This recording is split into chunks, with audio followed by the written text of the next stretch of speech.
Hey friends, hope you're all doing well. We're doing okay too, just really tired since we've been working non-stop. We wanted to answer a question many of you ask: how does our publishing process work? Most of our audiobooks are first posted on Patreon as paid content. They stay behind a paywall for a few months. After that, they become free to access on Patreon forever. Then, a few weeks later, we upload them to other platforms like YouTube, Facebook, and Twitter, X. Lately, our community hasn't been growing much, and we could really use your help. Please share our site in your Facebook groups, Discord servers, Reddit threads, Twitter, X, or with any friends who might be interested. Every little bit helps and we really appreciate it. Thanks a lot for being with us and supporting what we do. Chapter 1 Shenjin Yuya. It has been 15 years since the founding of Hidden Leaf Village. In a Japanese-style building with a courtyard in the village, a boy of about 7 or 8 years old sat on his knees in a second bedroom with the door open. A low wooden table was positioned on the tatami mats, with a map spread across it. The young boy, Shenjin Yuya, placed his hands on the table and fell deep in thought, examining the black dots marked on the map. A few years ago, he was taken in by Senju Hashirama, the first Hokage of Hidden Leaf Village, and now resided in Hashirama's home. Today was a day off from Hidden Leaf Village Academy, so Yuya stayed home to study the map. What he was looking at was the location of gold mine veins in the Land of Fire. Yuya had been electrocuted while playing a mobile game in his previous life and found himself in this world after waking up. To his surprise, he had also received a unique ability from the game. The mobile game he played, The Road to the Strong, allowed him to summon characters from various popular anime, including One Piece. However, he found himself in the world of Naruto with this newfound ability, which was quite unexpected. Yuya's initial account had recruited a new character, Gilder Tizulu, who possessed the golden fruit. His golden finger was essentially the golden fruit, which could turn objects into gold. However, the downside was that anything touched by this fruit would revert to its original form upon contact with water. At first glance, the ability seemed useless, especially in the early stages, as being discovered might lead to dire consequences. But once the fruit awakened, it would lose much of its utility. What he valued more was the ability to sense gold. Hidden Leaf Village was located in the northwest of the Land of Fire, and the area had a wide radius. Whenever Yuya undertook missions, he would search for gold mines in the vicinity. So far, he had detected 3 locations, but they were all minor veins, each containing no more than a few hundred kilograms of gold. Eventually, he would need to visit these sites and gather all the gold. He believed that beneath the surface, there must be a main vein. Most of the gold stock lay underground, with only a small amount visible on the surface, typically 50 kilometers deep. While Yuya lacked the means to dig underground for gold, the small quantities he found were still useful. For the past 15 years, the ninja world had enjoyed peace, allowing all nations to develop. To gain strength in the shortest time possible, Yuya knew he had to acquire wealth. Money held power, and gold was a hard currency in the ninja world. Although the common currency was Ryo, there was still a conversion ratio between gold and Ryo. Due to the recent peace, this ratio had decreased compared to wartime, but gold's status as a hard currency remained unchanged. However, Yuya was not particularly strong at the moment. In this ninja world, personal strength reigned supreme. To aspire to be Hokage, one had to be strong. With this in mind, he jotted down the 3 marked points on a piece of paper, putting the map away afterward. Bang, bang, bang. The sound of hurried footsteps interrupted his thoughts. Yuya looked up just as a man with long hair tied back and a silly expression burst through the door, throwing himself at Yuya. Yuya. My good disciple. Please save your master. This man was none other than Senju Hashirama, the legendary god of shinobi and the first Hokage of Hidden Leaf Village, who had single-handedly founded the village and established the one country one village system. Yuya looked down at the man clinging to his leg, his expression unchanged. How much do you owe this time? Hashirama grinned sheepishly. 300,000 Ryo. 300,000? Yuya exclaimed in shock. That's enough to feed Maido-san and me for a whole year. I can't help it. I was winning at first, but then I lost everything. I need to make it up. Hashirama explained. Yuya stared silently at the man who was now rubbing the back of his head with a sheepish grin. To be honest, when he had watched the anime in his previous life, he didn't have a strong impression of Hashirama because he had not appeared much in the early episodes. But after living under the same roof for a few years, Yuya discovered that Senju Hashirama, the god of shinobi, was merely an easygoing ninja with a penchant for gambling. Hashirama was well aware that the gambling venue was questionable but still insisted on going there, often disguising himself to avoid being recognized as the first Hokage. Though he had won and lost in equal measure, his wife, Uzumaki Maido, Never hesitated to mock him when he won back some money or took advantage of him when he lost. "You're not going to kneel in the yard all night again, are you, master?" Yuya said, his voice laced with sarcasm. "Of course not. Maido will definitely do that." Hashiama laughed heartily. Looking at Yuya with eager anticipation, he said, "So this is just asking for trouble, right?" Yuya felt embarrassed. "You know my abilities aren't that reliable. The gold I conjure can't touch water." Hashiama waved his hands dismissively. "Hey, don't say that. They won't care. As long as you make the gold appear, they can't pour water on it, right? This has happened many times before." This wasn't the first time Yuya had been dragged into Hashirama's troubles. Seeing his master's expectant look, Yuya sighed. But. Understanding his disciple's hesitation, Hashirama quickly assured him, "I'll tell your uncle tomorrow that you don't have to go to school." Yuya's face lit up with a grin. He stood up, picked up a small stone from the yard, and activated his ability. Gradually, the stone transformed into gold. "This is about half a kati. Over 200 grams. Converted to money, that's about 1,000,000 ryo," Yuya announced, tossing the golden stone to Hashirama. "Just remember, don't let it get wet." Hashirama nodded vigorously before turning and dashing away. Yuya clapped his hands, feeling indifferent about whether his gambling master would get caught cheating. All he cared about was enjoying his day off tomorrow.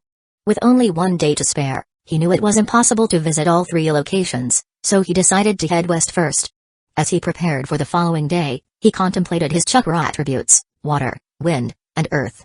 Having 3 attributes might seem advantageous, but it meant that if he chose the conventional ninja path, he would have to master all 3, water style, wind style, and earth style. Given the choice, he preferred to focus on improving his golden abilities first. That seemed more straightforward. Without a golden finger to assist him in learning ninjutsu, his progress was slower than he wished. Unlike Indra and Asura, he lacked innate chakra, meaning he had to work 3 times harder than others. Without the golden fruit, Yuya might have had to toil as hard as Lee. However, with the golden fruit in his possession, he had to find reliable gold veins. As long as he could uncover a significant gold vein, he would be on the path to success. Chapter 2 Senjutsu Nada. Just as Yuya was packing his things into his backpack, the sound of footsteps, ta-ta-ta-ta, echoed again. However, this time, the footsteps were much lighter than Senju Hashirama's. They sounded like those of a child. Yuya ignored the sound and continued stuffing items into his bag. Bang! Yuya Nijin! Bang, bang, bang! A little girl with high pigtails pointed her finger at Yuya and shouted. Yuya looked at the small child in front of him, speechless. "Tsunade, your brother is packing. I'll play with you later, okay? Be good." This was Tsunade Senju, the future 5th Hokage. But for now, she was just a little kid, only 2 years old. She couldn't speak clearly yet, but she already knew how to call people, her grandparents, her brother. That, at least, was something to praise. Tsunade stood barefoot at the door, not paying any attention to what Yuya said. She clearly didn't understand and continued reaching out with her hand, though this time, she stayed silent. Yuya sighed, zipped up his backpack, then walked over and picked up little Tsunade. She happily reached out and patted his face. Yuya sighed again. He knew exactly what she wanted. He placed her on his shoulders and started running around the house. "Nijin!" She squealed with delight. That evening, Tsunade's mother came by to pick her up. She bowed deeply to Yuya, apologizing for any trouble. Exhausted, Yuya waved her off, too tired to say much or see her out properly. Afterward, it was time for dinner. Yuya and Uzumaki Maido, who was in her 30s and at the height of her beauty, sat kneeling at a low table on the tatami mat. The dinner wasn't elaborate, just 3 dishes, 1 meat, 1 vegetable, and a soup. In addition to being beautiful, Uzumaki Maido was also an excellent cook. Yet, Yuya could hardly focus on the food, as the presence of his master's beautiful wife made him feel uneasy. He knelt at the edge of the table, wary and anxious. Maido hadn't touched her chopsticks yet, and, naturally, Yuya didn't dare to eat either. They both sat in silence. But while Maido sat straight-backed, Yuya was slouched, his head nodding as he struggled to stay awake. "If you're tired, go ahead and eat. Then you can sleep," Uzumaki Maido said softly. Relieved, Yuya began eating quickly, shoveling rice into his mouth. Maido, her eyes closed, seemed unfazed by the sound of him eating. She continued sitting still, perfectly composed. After some time, she broke the silence. "Did Hashirama see you today?" Yuya froze, glancing guiltily at Maido. Her posture hadn't changed, her eyes were still closed. Swallowing hard, Yuya replied respectfully, "What do you wish to know, Maido-sama?" Maido repeated herself. Did your master visit you today? Sweat started forming on Yuya's forehead. He hesitated, unsure whether he should lie and help his master keep secrets from his wife. After weighing his options, he finally bowed his head and confessed, "Yes, Maido-sama.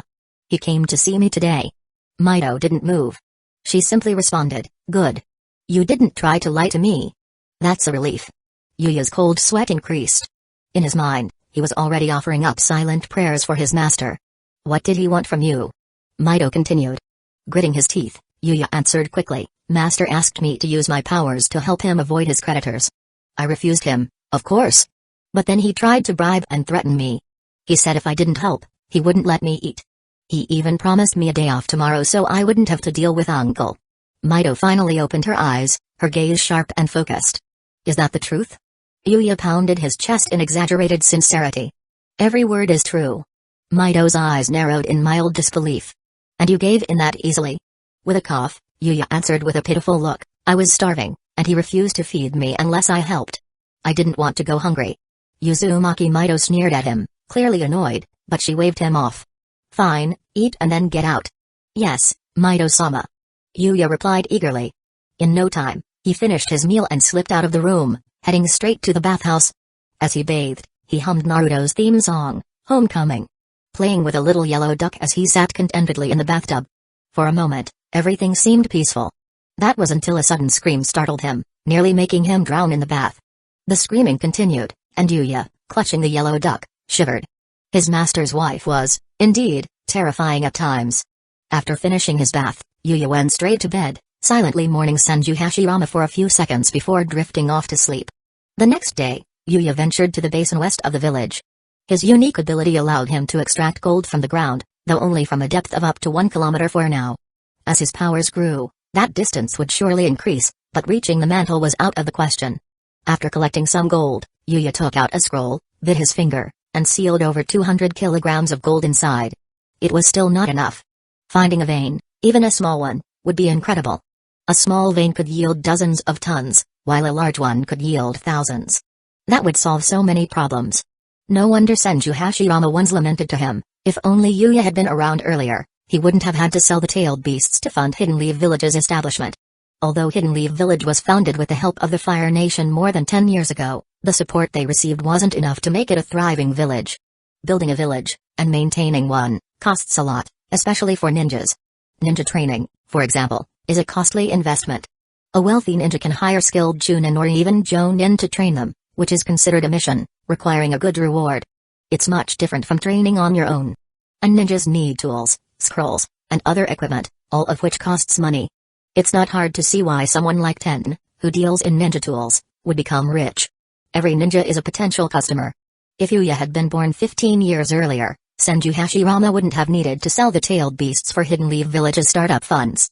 The original 5 Kage summit was, in a way, a business negotiation. Hashirama framed the sales as an effort to seal dangerous beasts, but if the tailed beasts were truly that dangerous, why not simply destroy them? Surely, the god of shinobi had that power. Selling the beasts provided other villages with their own form of deterrence. It was like a nuclear arms deal. The Land of Lightning, for instance, had been eager to buy them all, eventually settling on 2, purchasing the most powerful 8 tails and also picking up the 2 tails. As for the Kazekage, while he loudly proclaimed they didn't need to buy the tailed beasts, the truth was clear, he simply didn't have the money. If he had, wouldn't he have bought one like the Land of Lightning did? The original 5 Kage summit wasn't as grand as it appeared. It was, at its heart, a distribution of spoils. Hashirama provided the beasts, others paid for them, and the Kazekage, well, he was just broke. Chapter 3000 Hands Between the Doors. The mansion where Senju Hashirama lives is located on the southern side of Hidden Leaf Village. To the north of Hidden Leaf Village is a cliff, with the village expanding from its base. To the west, a dense forest is home to clans like the Hyuga, Sarutobi, and Inuyuzuka. To the southeast, Senju Dobirama founded the ninja school. The eastern part of the village belongs to the Uchiha, stretching to the Minamiga River, where a young Sasuke once practiced his fire-style jutsu, hoping for praise from his father, Fugaku. Though technically, all are united under the village, the Uchiha clan's territory is clearly marked. In theory, they are all comrades in Hidden Leaf Village, but in practice, it's well known that the Uchiha are ostracized. Everyone in the village is aware of this. In the evening, Yuya returned to the Senju mansion, carrying his backpack. I'm back, Yuya said, slipping off his shoes and setting down his backpack. Silence. This was strange. In the past, Uzumaki Maido would greet him with a smile, saying, "You're back," before telling him to wash up for dinner. But today, the house was unusually quiet. Confused, Yuya slipped on his indoor slippers and hurried through the entrance to the main hall. "Master's wife? Are you here?" he called, pushing open the wooden door. He froze at the sight before him. Uzumaki Maido sat calmly at a desk, sipping tea. While Maido was always kind to Yuya, something else caught his attention. Another figure was in the room. White-haired, with blood-red eyes that could be mistaken for an Uchiha's, though without the Sharingan, sat Senju Tobirama, the younger brother of Hashiama and the current second Hokage. 8 years after Hidden Leaf Village was founded, Hashiama passed the title of Hokage to Tobirama, setting an example for future leaders. Officially, Tobirama's succession was through a referendum, but in truth, there was no real competition. Who else but Tobirama could have been chosen to be the second Hokage at the time? Madara Uchiha. He was always brooding, and although strong, he couldn't surpass Hashiama in strength or Tobirama in ninjutsu development. Why choose him? Tobirama's ability to develop new, powerful jutsu made him the obvious choice. Madara, by comparison, had little to offer.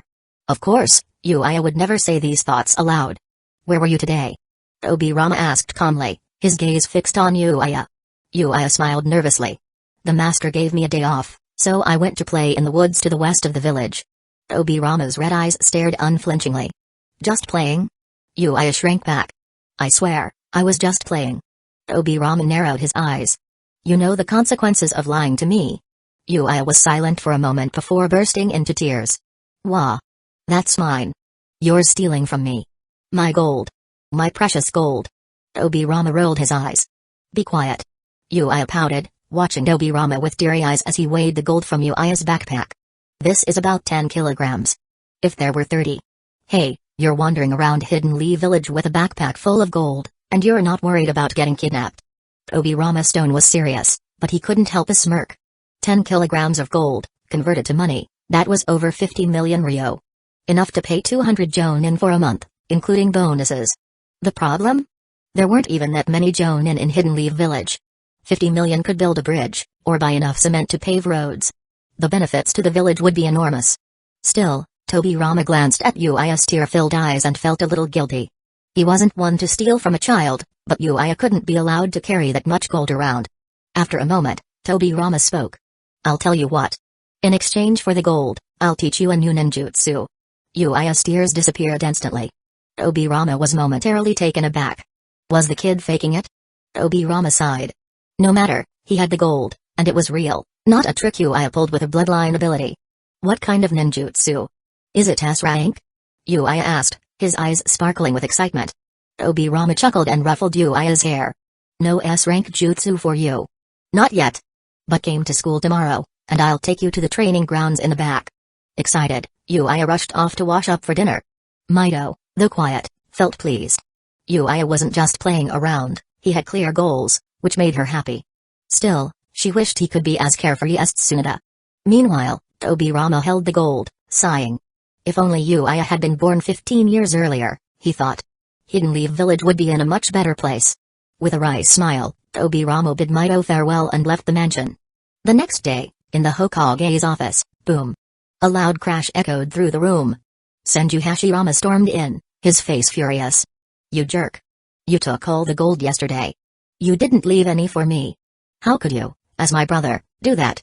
Tobirama's face paled. "Idiot. Don't shout that here." Hashiama blinked. "Huh? Why?"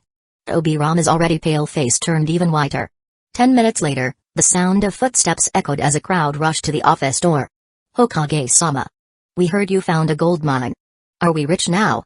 The Akimaki clan would like to request funding for... to train our multi-sized jutsu. Hokage-sama. Can we finally be compensated for the villa that got demolished by the Sarutobi clan's expansion? Hokage-sama. The Hyuga clan wishes to inquire when this year's ninja subsidies will be distributed. Hokage-sama. The Inuzuka clan requests funding to improve our police dog breeding program. Hokage-sama. Hokage-sama." Tobirama sat, pale and overwhelmed, while Hashiama quietly slipped out, wiping the sweat from his forehead. Phew, he thought. I forgot how these guys act when money's involved. Well, his brother was the Hokage now. Let him deal with it. As he strolled toward the commercial district, Hashiama whistled. His brother could handle the chaos. After all, he was the second Hokage. Chapter 4 Sarutobi Hiruzen in a classroom at the ninja school, Yuya boasted loudly to his classmates, recounting a wild tale. I charged right in. Grabbed the tiger by the tail. Then I threw it away. But it came back at me, so I slid under it and gutted it with a kunai. Then I roasted it and ate it. He was clearly enjoying fooling the younger kids, who listened in awe.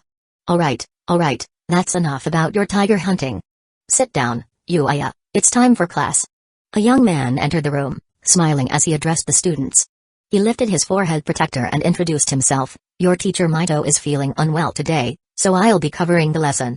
Yuya looked at the girl next to him and whispered, who's this guy? He looks so young, probably just a gain-in. The girl, Hinata Kazuko, had long black hair, pale skin, and unsettling colorless eyes. She sighed in boredom, resting her chin in her hand. Who knows? He's probably just another boring grown-up. The young man on the podium, Sarutobi Hiruzen, froze for a second after overhearing the comment, but he smiled and continued, my name is Sarutobi Hiruzen. Let's all settle down and get started. However, seeing that he seemed easygoing, the children grew even rowdier. Yuya and Kazuko joined in, making mischief with the rest of the class. Books and bags started flying across the room. Unable to control the chaos any longer, Sarutobi Hiruzen finally shouted, enough. Quiet down, everyone. With a swift motion, he performed an earth-style jutsu, causing small stone platforms to rise from the floor beneath each child, confining them. Whoa, cool. Yuya exclaimed, amazed by the display of ninjutsu. Sarutobi Hiruzen then proceeded with the lesson, and by the end of the day, the ninja school dismissed the students. Yuya declined several invitations to play in the woods and instead headed toward the Hokage's office, located at the base of the cliff in Hidden Leaf Village. When he arrived, he found a crowd of older men gathered outside the office, all eagerly waiting for something. Recognizing Yuya as Senju Hashirama's apprentice and Obirama's nephew, they refrained from expressing their impatience too loudly. Hidden Leaf Village had grown significantly since its founding, thanks to the cooperation of families like the Inuzuka, Sarutobi, Hyuga, and Ibarame clans. While the Senju and Uchiha clans were powerful, they weren't self-sufficient, relying heavily on the village's resources. The major families had contributed greatly to the village's development, but now there were rumors that Obirama had discovered a gold mine. The prospect of newfound wealth stirred excitement. They had all struggled together in the early days, but now that there was talk of riches, they didn't want to be left out. Knowing he couldn't enter the office yet, Yuya sat outside, waiting patiently. Meanwhile, inside the office, Senju Obirama was addressing the clan heads of the Hyuga, Sarutobi, and Shimura families. I swear, it's just 10 kilograms of gold. Where did this rumor about a whole vein come from? Who's spreading these lies? Obirama was exasperated, frustrated that a small find had been blown out of proportion. Seeing Obirama's sincerity, the clan heads felt slightly embarrassed. They had rushed over, fearing the gold might be distributed unfairly, but now it seemed there was no grand fortune after all. Obirama explained that the gold would be used to build a bridge across the water swamp west of Hidden Leaf Village. The wetland area held valuable herbs and seasonal crops, but the lack of infrastructure made it difficult to access these resources. Building a bridge would benefit the entire village, allowing everyone to gather those resources more easily. The clan heads had no objections to this use of the funds. As long as the money wasn't being handed out to just one family, they were satisfied. Once Obirama had reassured the major clans, he addressed the other families waiting outside, finally managing to send them on their way. As he left the office, he spotted Yuya asleep against a wall. With a small smile breaking through his usually serious demeanor, Obirama picked Yuya up and carried him on his shoulder. He had promised to teach Yuya ninjutsu, and he intended to keep that promise. Chapter 5 Shadow Clone and Flying Thunder God Senju Hashirama, with a bruised nose and swollen face, was shoveling rice into his mouth while watching Yuya scooping rice with one hand, shaping his other hand like a claw. Curious, Hashirama held his breath and asked, Little Yuya, what are you doing? Yuya, face red from holding his breath, replied, I'm practicing ninjutsu. Hashirama raised an eyebrow, clearly confused. Ninjutsu? What kind of ninjutsu needs to be practiced like that? My uncle taught me a technique called the Flying Thunder God Mark. Yuya said, continuing to concentrate. Uzumaki Maido frowned from across the table. Stop that and finish your meal before we talk about it. Wait. I can feel something. I think I can condense the first rune with my chakra. Yuya said, excitement in his voice. Maido calmly put down her chopsticks and smiled gently at him. Finish your food first, then we can talk, alright? Sensing a dangerous aura from her, Yuya froze, quickly dropping his hands and picking up his chopsticks to eat. That's a good boy. Maido said approvingly. Hashiama, sitting beside them, twitched slightly. Maido, do you realize that treating a kid like this could scar him for life? He only dared to grumble in his thoughts, too scared to voice his concern out loud. The next day, Yuya slung his school bag over his shoulder and headed to the Hokage's office building early in the morning. Knock knock. Come in. Obirama's calm voice responded from inside. Yuya pushed the door open and peered around the room. Obirama was focused on a document at his desk and didn't bother to look up. What are you looking for? With a chuckle, Yuya replied, I was just seeing if those 3 uncles from yesterday were around. They have plenty of work to do. Obirama muttered, frowning as he signed his name on the paper. Yuya dashed over, placing his hands on the desk and tilting his head at the document. What's this? Obirama's desk was piled high with 2 stacks of paperwork, one to be processed, the other completed. This particular document was causing him to frown more than usual, signaling its importance. Obirama wasn't annoyed, though.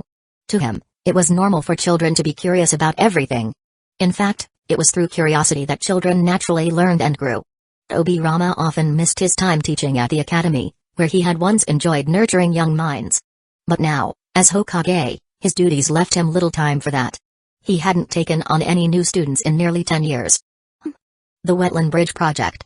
Why are you requesting 5 Earth-style Jonin to help build it? Why do Jonin need to help with something like this?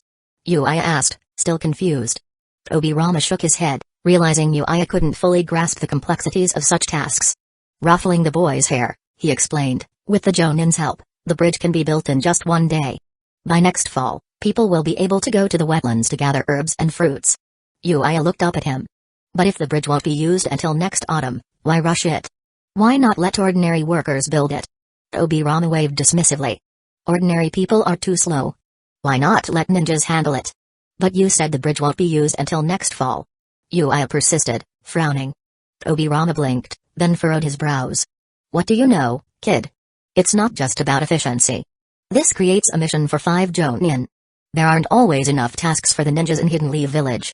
If Jonin don't have missions, they don't get paid, and that weakens their overall strength. Is that so? Yuya tilted his head. But wouldn't it be better to hire hundreds of ordinary people and give them jobs until the bridge is done? Obirama stared at the boy for a moment, realizing the child had a point. Then, with a sigh, he asked, why are you here anyway? With a grin, Yuya raised his hand and showed him a symbol. Look. I've completed the first mark of the Flying Thunder Seal. Obirama blinked in surprise. That's only the first one, and you're already boasting? Go back and keep practicing. Yuya pouted. Once you get started, it gets easier, right? Besides, uncle, don't forget. His eyes narrowed mischievously. I gave you over 10 kilograms of gold for this. I learned the jutsu, sure, but doesn't that price seem a bit steep for just this? Obirama's expression froze as he realized the boy's true intention for visiting. He calmed his rising temper, forcing a smile. Yuya, this is a very powerful technique. It's worth far more than 10 kilograms of gold. Yuya wasn't buying it. You say that, but who can really say if it's worth that much? Obirama gritted his teeth. I invented this jutsu. He thought angrily. But outwardly, he maintained his composure. Where else in this world could you learn it, huh? Nowhere. That makes it priceless. With deadpan eyes, Yuya replied, then give me back my gold. Obirama's eye twitched. After a deep breath, he managed to smile through his frustration. Alright, what ninjutsu do you want to learn next? Just. Don't ask for too much. He braced himself, expecting the boy to demand some top-tier jutsu. Clone jutsu. I want to learn the clone technique. There's a test coming up at school, and I still haven't mastered it, so please teach me. Yuya said without hesitation. Obirama's face went blank. Then, in a fit of frustration, he kicked Yuya lightly on the butt. Get out of here. I thought you wanted to learn something advanced, and you ask me for the clone jutsu? Are you insulting me, a master of ninjutsu? After sending Yuya away, Obirama sat back at his desk, rubbing his temples. His gaze fell once again on the Wetland Bridge project. After a moment of thought, he smirked, stood up, and slipped out the window. His destination? A casino on Hidden Leaf Village's commercial street. Chapter 6. His thoughts are different from ordinary children. When Obirama found Hashiama, he stumbled upon the scene of his brother having lost all his money. Hashiama, the eldest brother who excelled at everything, had one weakness: He loved gambling. Unfortunately, he had no skill for it and always lost. He fell into the category of someone both capable and fun-loving. On seeing Tobirama, Hashirama immediately saw through his brother's transformation technique and stretched out his hand. "Hand over the money." Tobirama's face darkened. He clenched his fists and said seriously, "I have something important to tell you." Despite the transformation, Hashirama could tell from his brother's tone that he wasn't joking, not that Tobirama ever had the capacity for humor. The two left the gambling house and found a large tree to sit beneath. "Alright, what's the matter?" Hashirama asked, his voice returning to its normal tone despite his transformed appearance. Tobirama thought for a moment and then said, "I've come up with 2 plans regarding the wetland bridge." Hashirama laughed heartily. "As expected of you. Coming up with 2 plans at once, well done, second Hokage."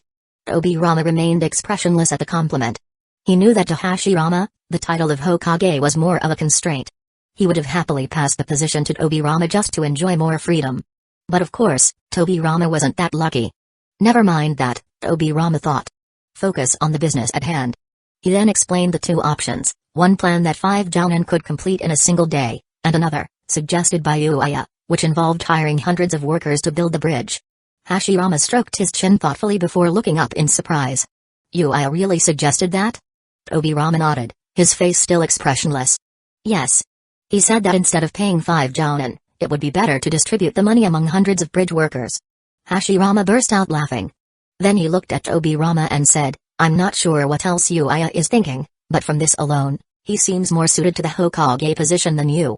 Tobirama knew Hashirama was joking. Being Hokage wasn't just about managing projects like bridge building. The entire village had to recognize the leader's strength, both in wisdom and combat ability. "Yuya is still too young," Tobirama said, "so that's out of the question.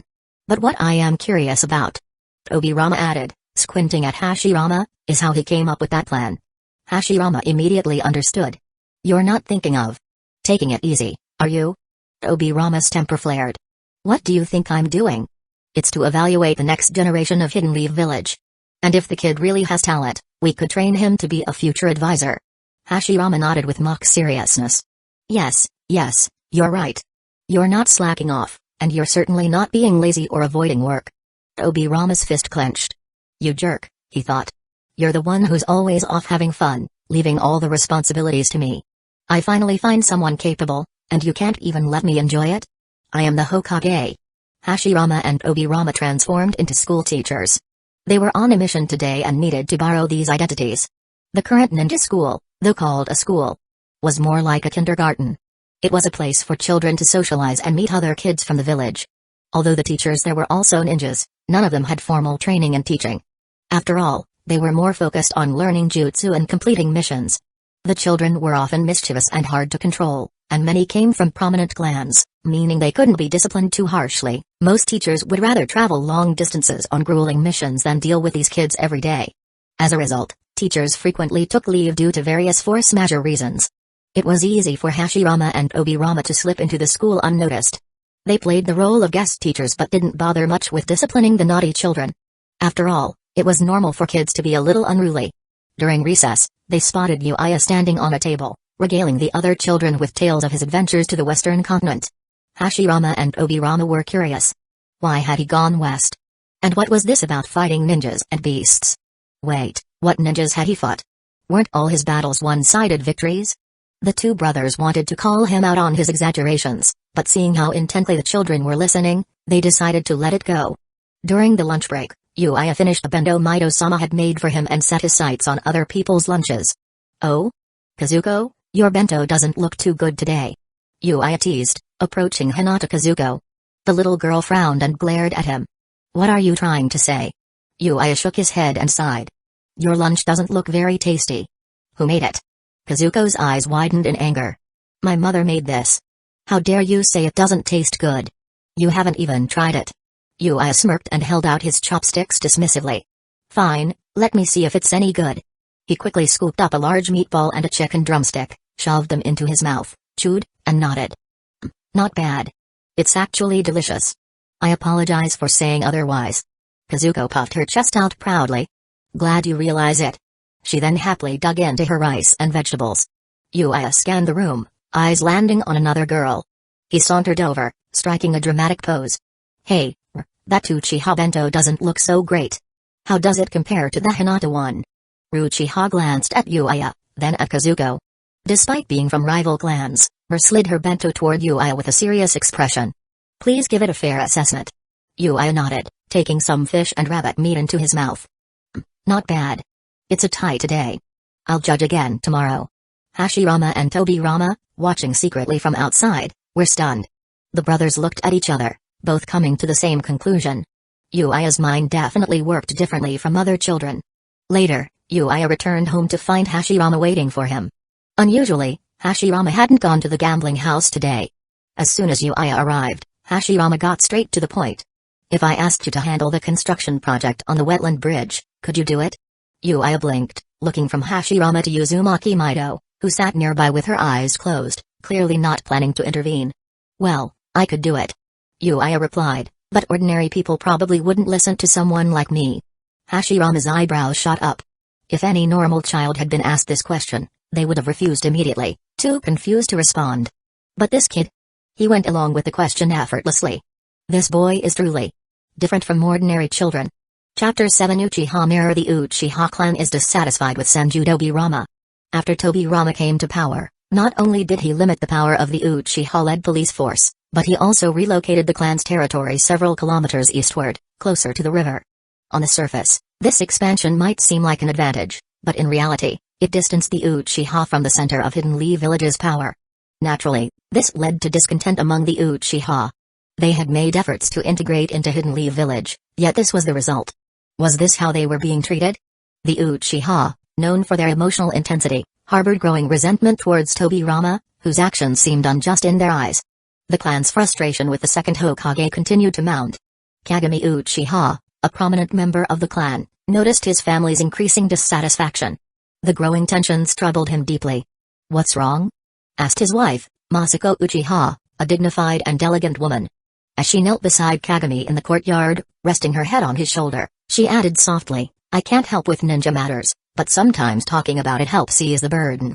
Kagami embraced Masako but remained silent.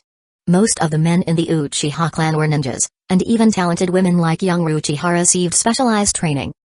Known for her fire-style jutsu, had recently been sent to the newly restructured Ninja Academy in cooperation with Senju Tobirama's reforms. But what had they gained in return for their loyalty? Only isolation, moved further from Hidden Leaf Village's center, and with their police authority diminished. Could Kagami confide this to Masako? He couldn't. Masako had been born into the Uchiha family herself, and her last name hadn't changed after marrying him. He could only manage a weak smile and say, it's nothing. I just have a mission tomorrow, and I won't be able to see you for a while. Masako's eyes turned misty. Summoning her courage, she whispered, then let's go to bed early tonight. Kagami nodded and carried Masako to the bedroom. The next day, Kagami Uchiha reported to the Hokage's office. Hokage-sama, you called for me? He inquired. Tobirama, sitting behind his desk, looked at Kagami and said softly, I have a task for you. If you do it well, there won't be much reward. If you don't, many will criticize you. Are you willing to take it? Without hesitation, Kagami replied, I am willing, Hokage-sama. Tobirama smiled slightly, shaking his head. My assistant will give you the details. If you have any questions, consult with him via the ninja post. Kagami nodded respectfully. Tobirama signed the document and handed it to him. Glancing at it, Kagami was taken aback. Hokage-sama, about this bridge. Is it really wise to have ordinary civilians construct it, rather than relying on Jonin? Tobirama sighed. Many would think this way at first glance. After Tobirama firmly explained why civilians were needed for the task, Kagami nodded and left to begin recruiting workers. But as soon as he posted the recruitment notice, things took an unexpected turn. Instead of a manageable number of applicants, over 1,000 people showed up for the 300 available spots. Kagami, usually mild-mannered and decisive in battle, found himself struggling to manage the influx of people. Reluctantly, he consulted Tobirama's assistant for guidance. Soon after, Kagami received a detailed response, outlining step-by-step instructions for conducting the recruitment. Reading it, Kagami couldn't help but marvel at the clarity of the strategy. The assistant was clearly as sharp as Tobirama himself. Following the advice, Kagami gathered the crowd and asked if anyone had experience in civil engineering or blueprint design. Surprisingly, 2 older men stepped forward, skilled in construction. However, without the proper tools, they couldn't demonstrate their skills on the spot. Kagami then organized the applicants into family units, instructing each family to nominate a representative based on skill and leadership. This method reduced the overwhelming number of applicants. Hidden Leaf Village's population primarily consisted of the great ninja clans, but ordinary citizens made up a substantial portion as well. In the past, before the establishment of Hidden Leaf Village, civilians depended on these clans for protection, in exchange for giving up much of their hard-earned resources. But even this arrangement didn't guarantee their safety. Hidden Leaf Village changed that dynamic. The clans no longer directly protected civilians, instead, they worked for the village, which distributed resources accordingly. This eliminated many issues from the past.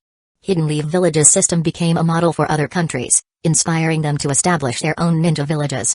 However, this system also created new challenges. Civilians far outnumbered the ninja population, and as Hidden Leaf Village continued to grow, there wasn't enough land for everyone to farm and sustain themselves. This led to an increasing number of idle citizens. Solving this problem wasn't easy.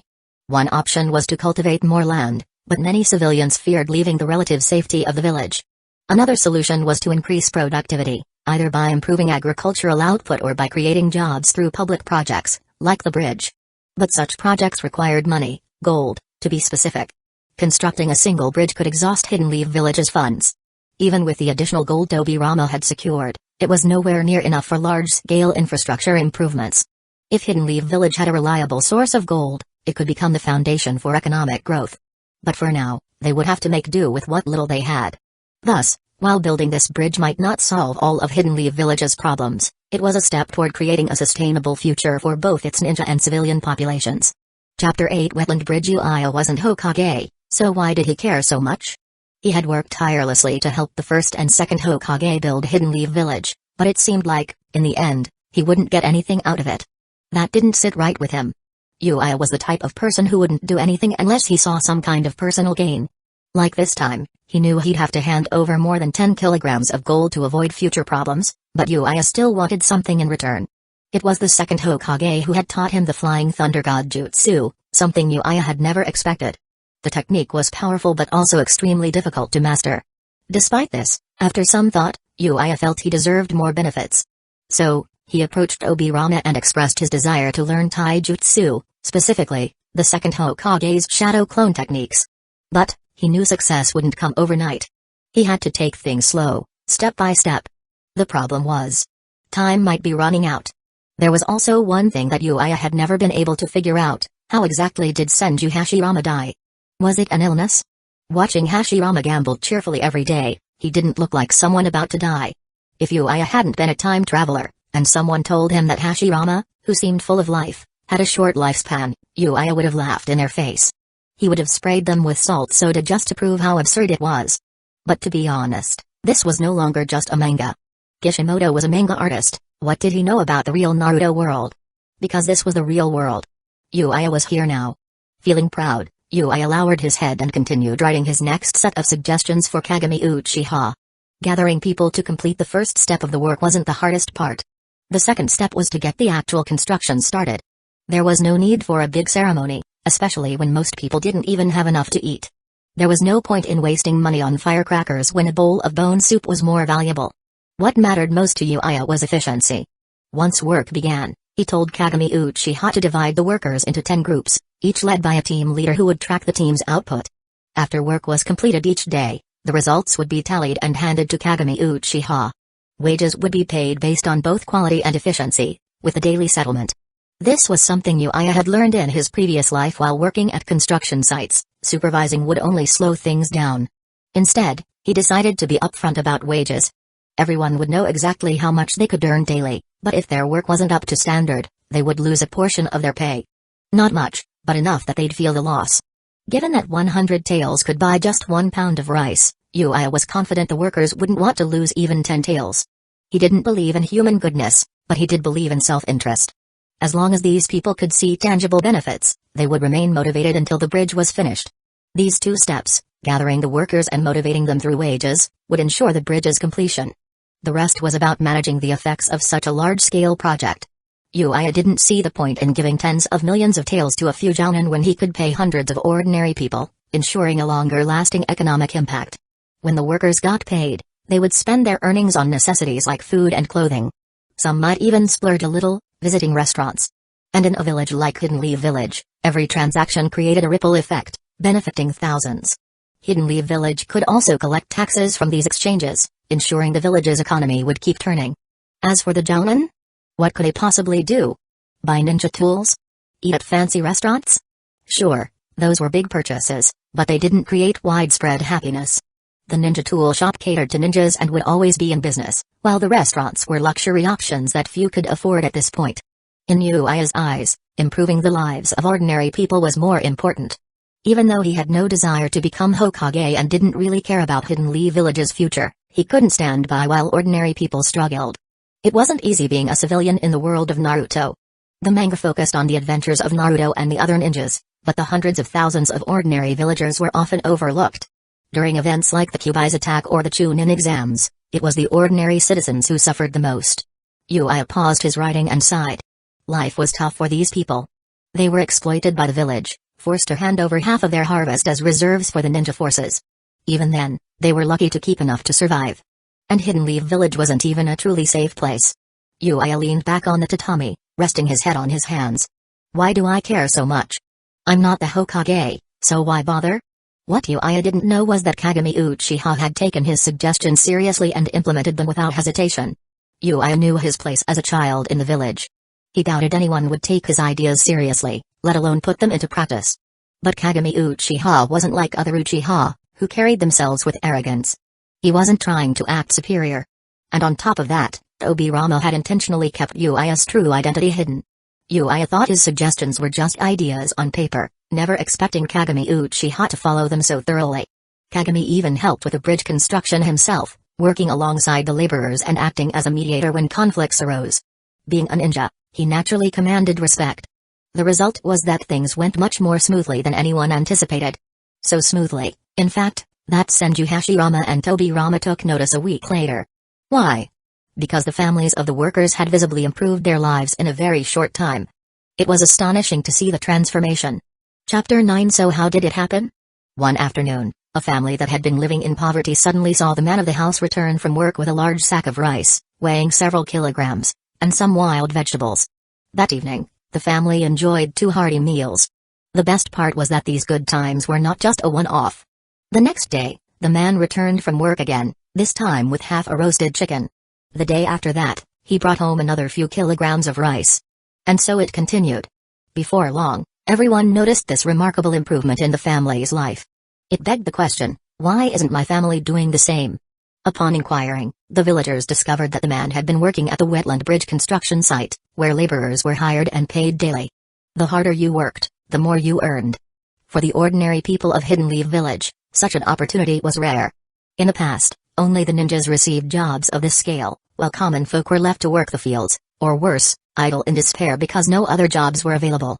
They often wished for a ninja in their family, knowing that while the life of a shinobi was dangerous, it guaranteed food on the table. But now, for the first time, ordinary people had a chance to improve their lives. Every day, more and more people gathered at the wetland bridge, watching the construction. The commotion eventually caught the attention of Senju Hashirama and Senju Tobirama. During a meal one evening, Hashirama couldn't resist his curiosity any longer. How did you manage to do it? He asked Yuya. Do what? Yuya asked, unsure of what Hashirama meant. I'm talking about the wetland bridge. Hashirama clarified. How did you manage to improve the lives of so many ordinary people? I looked into it and found that at least 1,000 people's livelihoods have improved because of the bridge's construction. Hashirama leaned in closer. I want to know, did you plan this from the start? Or was it just a lucky accident that so many people became better off with such little investment? Yuya finally understood what Hashirama was asking. To these ninjas, who had no formal understanding of economics, concepts like this were difficult to grasp, almost elementary from Yuya's perspective. After thinking for a moment, Yuya picked up his cup, a plate, and 2 pairs of chopsticks. Master, look at this. He said, lifting the cup. Let's say there's a bowl of rice in this cup. Now, if I divide the rice between this plate and this cup, the total amount of rice stays the same, right? Hashirama nodded, confused but following along. Yuya continued, if I keep dividing the rice between more and more cups and plates, what happens? Does the amount of rice increase or decrease? The more you divide it, the less there will be. Hashirama replied. Yuya nodded again. Exactly. That's true under the theory of distribution. But there's something you're missing, Master. Hashirama blinked, unsure where Yuya was going with this. In the process of dividing the rice, we aren't just distributing it, we're also creating value. A flash of realization crossed Hashirama's face, but it quickly disappeared. He furrowed his brows. Creating value? Yuya nodded. Yes. For example, when a worker spends a day building the bridge, he gets paid a wage. That does reduce the amount of money in circulation, but in return, part of the bridge gets built. That's the value he creates. Yuya continued, now, if that same worker uses his wages to buy clothes from a shop, the money moves from his hands to the shopkeepers. But the worker also gets a piece of clothing in exchange. Again, value is created. When the shopkeeper makes and sells more clothes, he too is creating value and profits from it.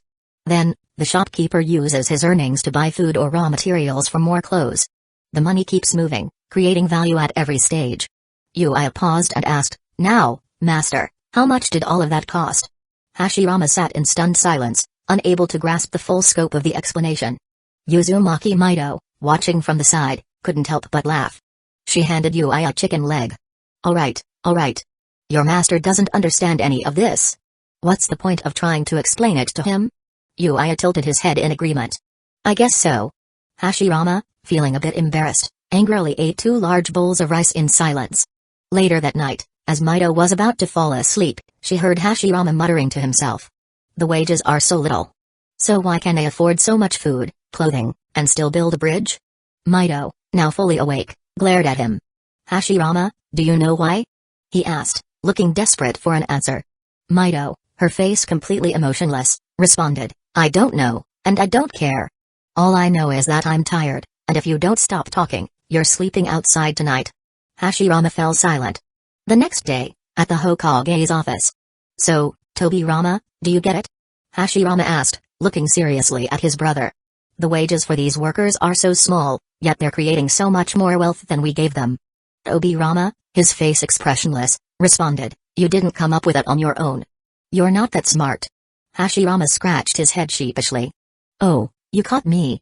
Tobirama snorted and went back to his paperwork. But Hashirama, still not satisfied, leaned closer and asked, so, Tobirama, do you know why the value keeps increasing even though we're only spending the same amount of money? Tobirama glanced at him, annoyed. Of course I know, but I'm busy right now. I don't have time for your nonsense. Hashirama pouted, feeling bored. You're no fun. As Hashirama left the room, Tobirama frowned, deep in thought. Indeed. The money is circulating in the same amount, but the value being created is growing. Theoretically, this process could loop indefinitely. Tobirama felt a shiver run down his spine. His nephew, Yuya. Though Yuya might be a bit slow when it came to ninjutsu, his unconventional way of thinking could bring great benefit to Hidden Leaf Village.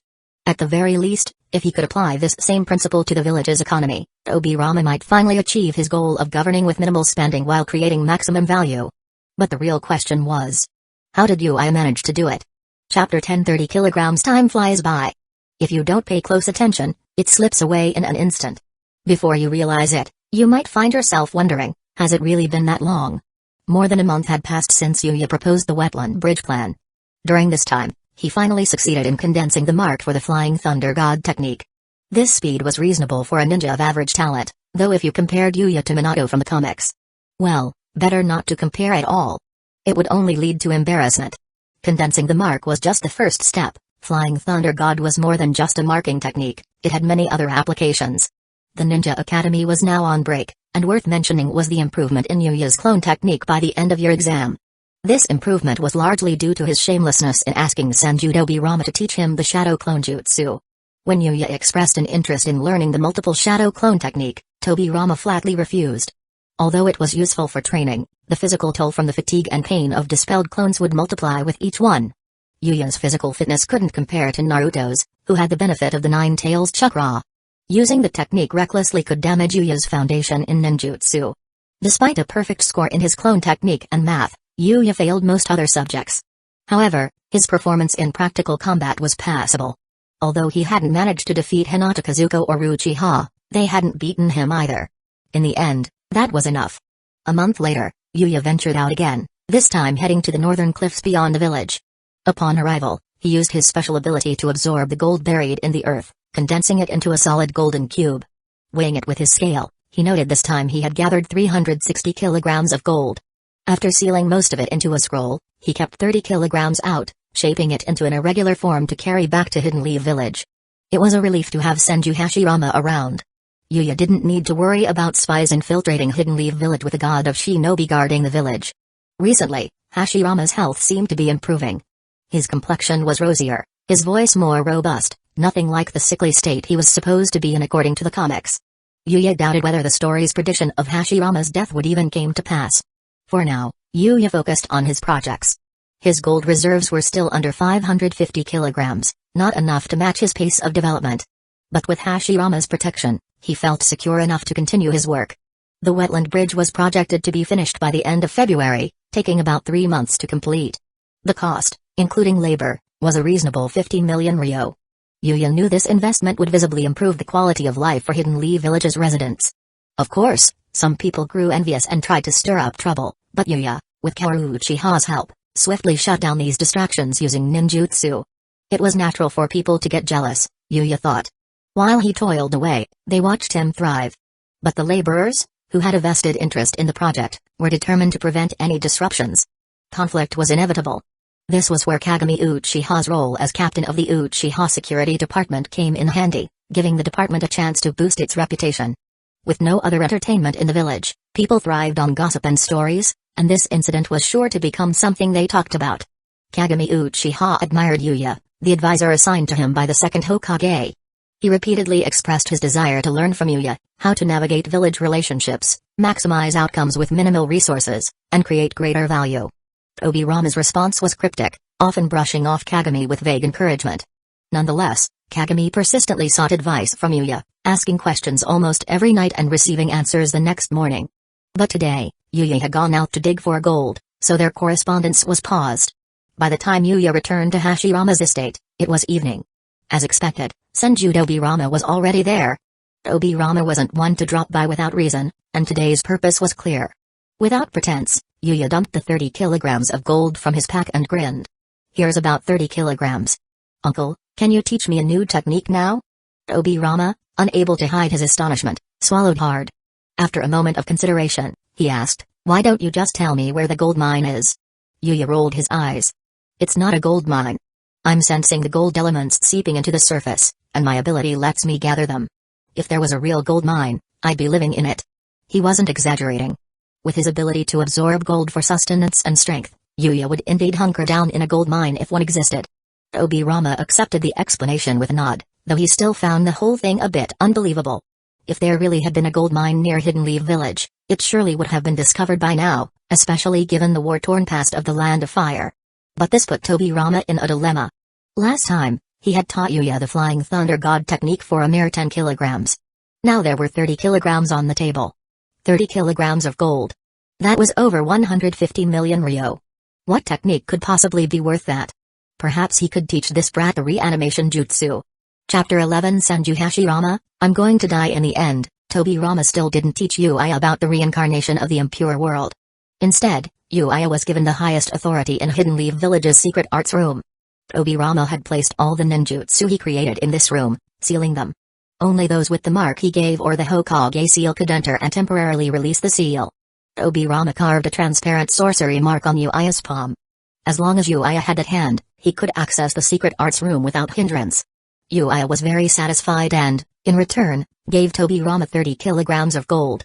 Tobirama didn't waste any time getting the gold and quickly ran off, pondering how best to use the 150 million taels worth of wealth. But, like last time, Tobirama couldn't give the money to any clan. Whenever someone asked why there was still money, he simply claimed it was left over from a previous use and never mentioned receiving 30 kilograms of gold. Tobirama had wondered whether Yuya had hidden some gold, but after considering it, he realized dozens of kilograms were already a lot. Besides, as Yuya said, this gold couldn't have come from gold mines. After all, during the last war, the entire land had been scoured. If there were a gold mine, surely someone would have found it by now. At least, scattered pieces of gold would have been discovered by someone. Tobirama already felt somewhat guilty taking these things from Yuya, let alone searching for any leftover gold. His priority now was to quickly convert this gold into something beneficial for Hidden Leaf Village. Senju Hashirama didn't comment on the matter. He had been spending less time at home lately, frequently visiting gambling houses. Yuya had used his abilities to turn stones into gold, enabling Hashirama to swindle the gamblers. Since the gamblers weren't exactly upstanding citizens, Yuya felt no guilt about cheating them. A month later, on New Year's Day, something unexpected happened. It's not that Hidden Leaf Village lacked entertainment, there was none at all. Ordinary people had to work hard to survive and couldn't even guarantee they'd be full at every meal, let alone indulge in entertainment. So, New Year's had no special significance. Construction on the wetland bridge was ongoing, with no one wanting to take a break as it neared completion. They didn't know when the next opportunity would come, so they wanted to get whatever they could. That night, while Yuya was sleeping, he felt the ground tremble. Thinking it was an earthquake, he rushed outside in fear, only to find a towering tree growing out of the mansion. Yuya was confused. He knew exactly whose handiwork this was. Senju Hashirama's wood style was famous throughout the ninja world, but why use it at home now? Yuya scratched his chin, wondering if his master and mistress had been fighting again. Soon after, Uzumaki Maido came to his room, clearly worried about Yuya's safety. Upon seeing Yuya standing in the yard in his pajamas, Maido sighed in relief and waved him over. Yuya walked to her with a smile. I thought there was an earthquake, but it turns out it's just master's wood style. Why is he using wood style at home? Uzumaki Maido's expression dimmed slightly. She then said, "Come with me. Your master has something important to tell you." Yuya, now even more confused, followed her to Hashirama's room. As he entered, he saw Hashirama looking awkwardly at a large tree that had appeared in his room. When he noticed Yuya, Hashirama tried to play it off casually. "Oh, you're here, Yuya." Yuya nodded but couldn't help staring at the massive tree. Hashirama coughed awkwardly, then knelt on the floor with a serious expression.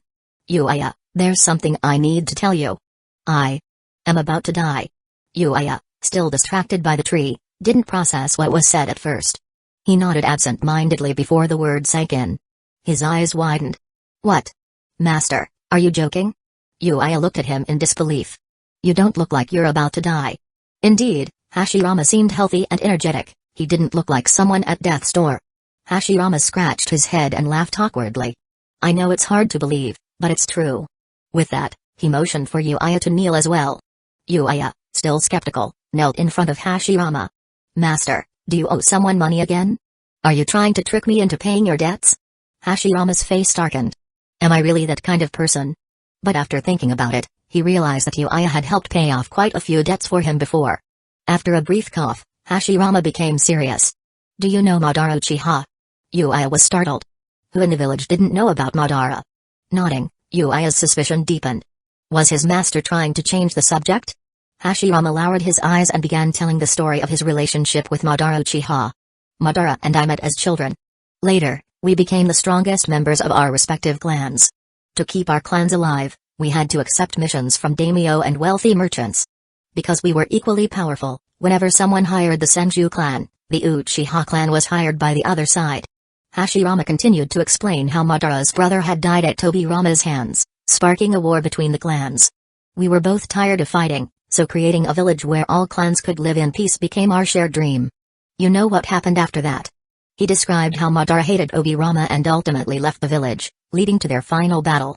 After more than half an hour of talking, Hashirama lifted his kimono, revealing the skin beneath. Yuya stared in disbelief at Hashirama's chest, where his muscles seemed to writhe as if they were alive. "In that battle, I killed Madara, but I was also severely injured. Thanks to my body, I recovered. But something went wrong. I've begun to experience the consequences of my recovery. My body is being consumed." Hashirama smiled softly at Yuya. "So, I'm going to die." Chapter 12 Entrustment. Senju Hashirama's body is extremely abnormal, with cell activity so intense that it could even kill Madara, who had only bitten off a piece of his flesh. In the end, Hashirama's face even appeared to grow from Madara's chest. This incredible cell activity is theoretically the foundation of Senju Hashirama's remarkable body. However, that battle was too intense, and Senju Hashirama was gravely injured. To heal his body, the cells within him had to constantly devour the damaged, infected, and deteriorating cells. This is why Senju Hashirama could recover so quickly. Every cell in his body was working to repair him. But once this process of devouring began, it couldn't be stopped. To put it simply, these cells had developed a kind of inertia from continuously consuming other cells in order to keep Senju Hashirama alive.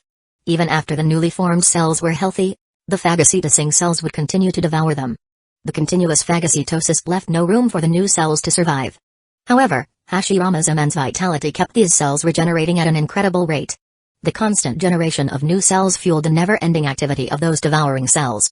When Yuya learned about this condition, the first thing that came to his mind was a disease he had encountered in his previous life, leukemia. In the human body, white blood cells are powerful weapons for devouring foreign pathogens, infected cells, and bacteria at wound sites. However, when there are too many white blood cells and they fail to die off naturally due to this continuous growth and phagocytosis, they eventually destroy the body itself. Hashirama's symptoms seemed similar. Without the cells in his body, he would have died long ago from the severe injuries, but these phagocytosing cells had become so overactive that they eventually started to harm him. It was likely that Senju Hashirama's immune system had nearly collapsed. Otherwise, there wouldn't be cases of chakra leaking from him, causing giant trees to grow at random places. But understanding the principle didn't mean Yuya knew how to fix it. He wasn't a medical ninja. He didn't have medical skills. His fruit ability was gold-related, not surgical. Yuya grew anxious as he looked at Senju Hashirama and asked, "Master, how long do you have left to live?" Senju Hashirama rubbed his chin thoughtfully and said, "About half a year." Uzumaki Maido, standing beside him, wore a gloomy expression. The master and disciple were seriously asking and answering this so casually. Shouldn't they be comforting each other right now? Yuya grew even more anxious. If Senju Hashirama died, what would become of him? He had only acquired a bit over 500 kilograms of gold, not even enough to fill his teeth. How would he strengthen himself, awaken his fruit ability, or grow stronger? "Master, you can't die," Yuya blurted out. Senju Hashirama blinked, then smiled. "I didn't expect that to be your first reaction." Yuya pressed his lips together, then said, "Master, if something happens to you, the peace of the ninja world will disappear." Hashirama's smile faded as he sighed, "I know, but there's nothing I can do." There was no way he could attack the other four great nations' ninja villages based on Yuya's words alone, right? If he did that, the retaliation would be even worse after his death. Yuya's forehead was covered in sweat.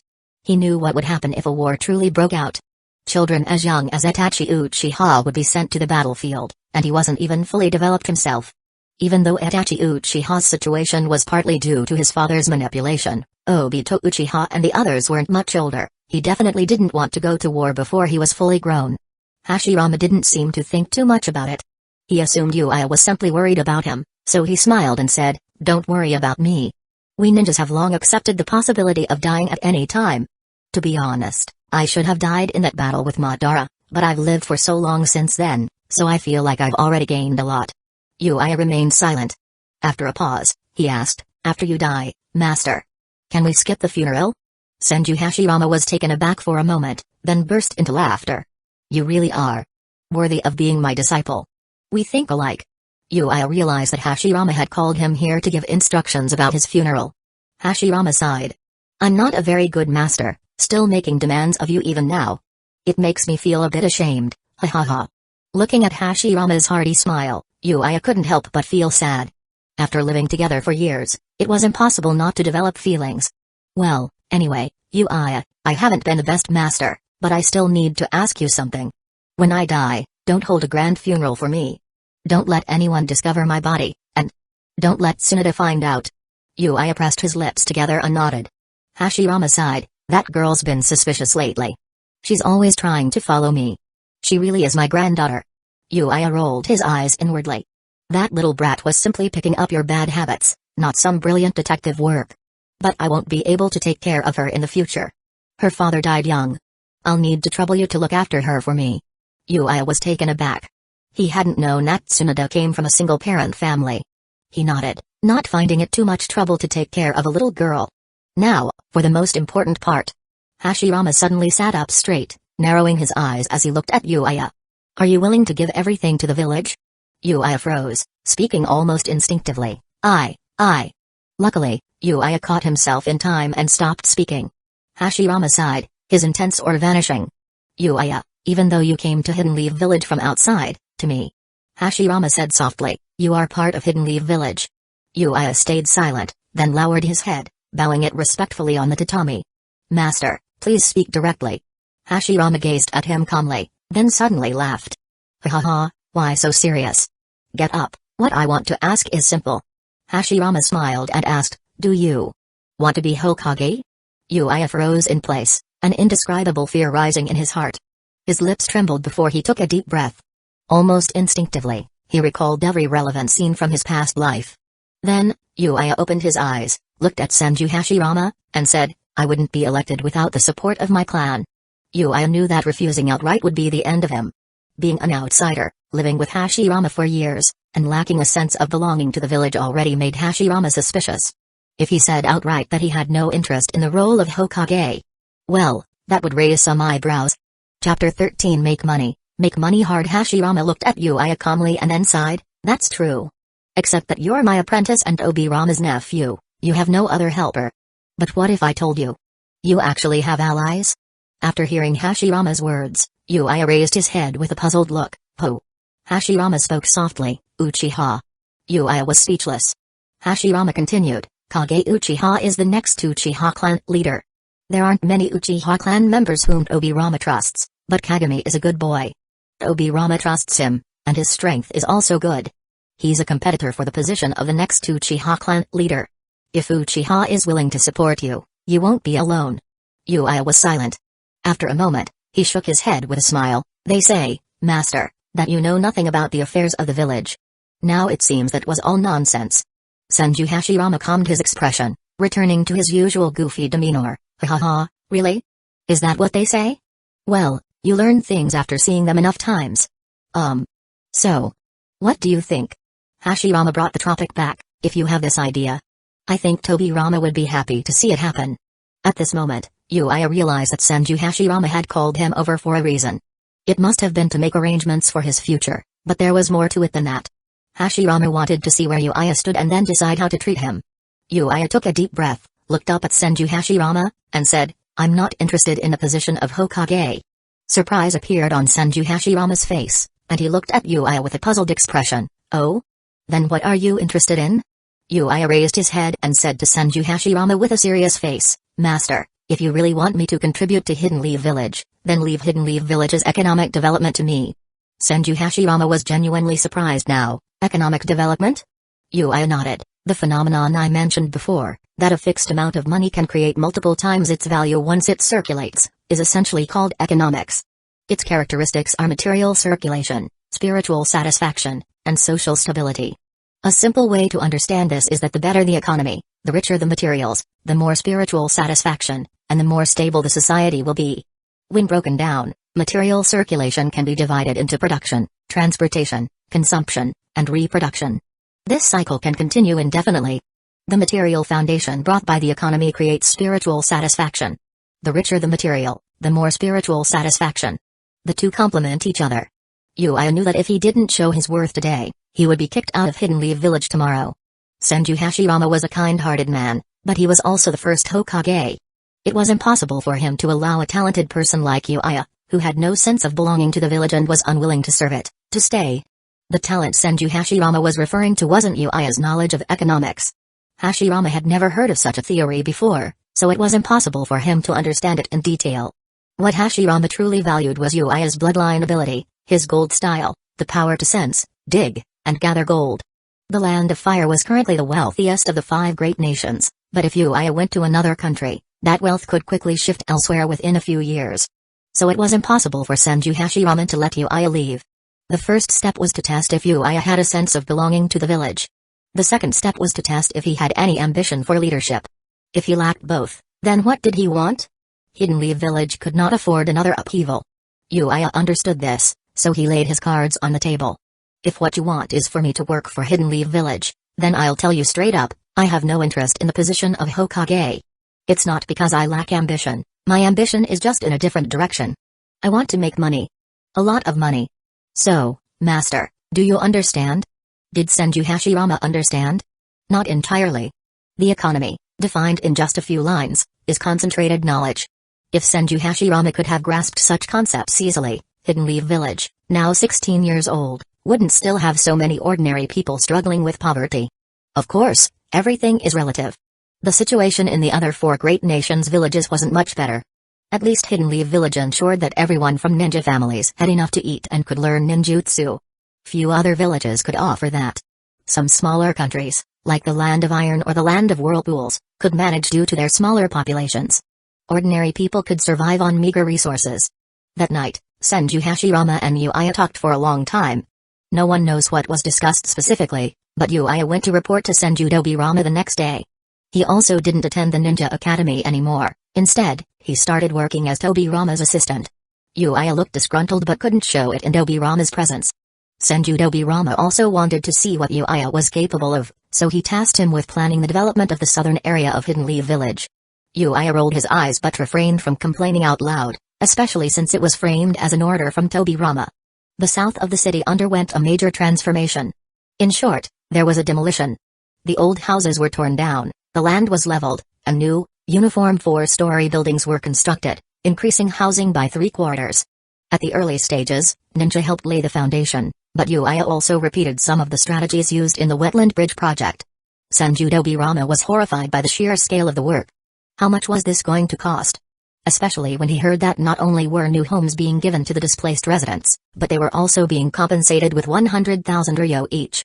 Yuya, slightly embarrassed by this, knew that 100,000 ryo per person was equivalent to around 5,000 in his previous life. If this happened in that world, people might revolt. But here? The people of Hidden Leaf Village had never seen anything like this. They couldn't believe such a windfall was real. They moved eagerly. Who wouldn't? Money flowed out, and Senju Dobirama began to panic. Did Hidden Leaf Village really have this much money? Dobirama couldn't hold back anymore and asked Yuya where all this money was coming from. Yuya smirked. Which of your eyes saw me spend any money? Yes, each of these people received a payout, but this was a one-time deal. They would still need to buy food and essentials every day. Yuya had stores set up, bun shops open 24/7, grocery stores selling everything. Believe it or not, Dobirama-sensei, that money will come back in 2 months. He then used the funds to employ those same people in construction.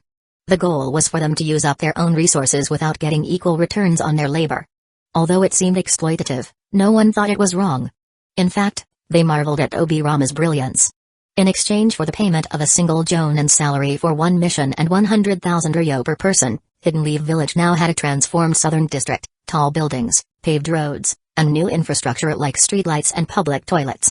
Yuya felt a bit unscrupulous about using ordinary people like that, but when Dobirama checked the budget and saw that little had been spent, he looked at the newly developed area. He began to understand. Chapter 14 Small changes. 1 month after the Japanese New Year, the wetland bridge was completed. However, it is not yet summer in the wetland, and the fruit flowers have not bloomed, so it is not of use for the time being.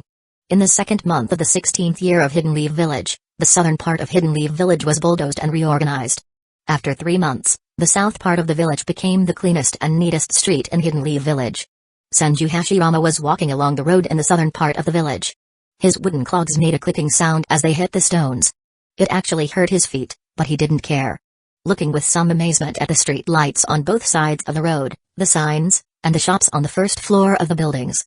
Although many houses are not yet occupied, it is foreseeable that once the housing problem is solved, the population of these ordinary people may triple in the next 20 years. With more ordinary people, there will naturally be more ninjas to support them. Senju Hashirama felt a bit proud. His apprentice was truly impressive. Although not a powerful ninja in terms of combat ability, Senju Hashirama himself had already reached the pinnacle of the ninja world in that regard. Even so, the changes in Hidden Leaf Village over the past 16 years were not as significant as those in the last 6 months. Just look at the area in the south of the village. Such a beautifully laid out road. Can you believe that Yuya asked those people to pave it? The materials were brought from the northern cliff of Hidden Leaf Village. Although it's a bit unfortunate for Hokage rock, the stones from there were indeed very useful. Previously, the roads in Hidden Leaf Village were muddy everywhere. Unlike now, there are drainage ditches on both sides of the road with covers on them. This is the first time Senju Hashirama had seen such a thing, but he immediately understood its purpose. In fact, the main reason is that Hidden Leaf Village didn't consider sewers at all when the village was built. Otherwise, Yuya wouldn't have had to deal with this drainage system. By the time the manhole covers are placed, the entire road will be wide and smooth. It won't be like now, where there are open drainage ditches. The problem with these ditches is that they are prone to getting clogged. Leaves often fell into them in the previous setup.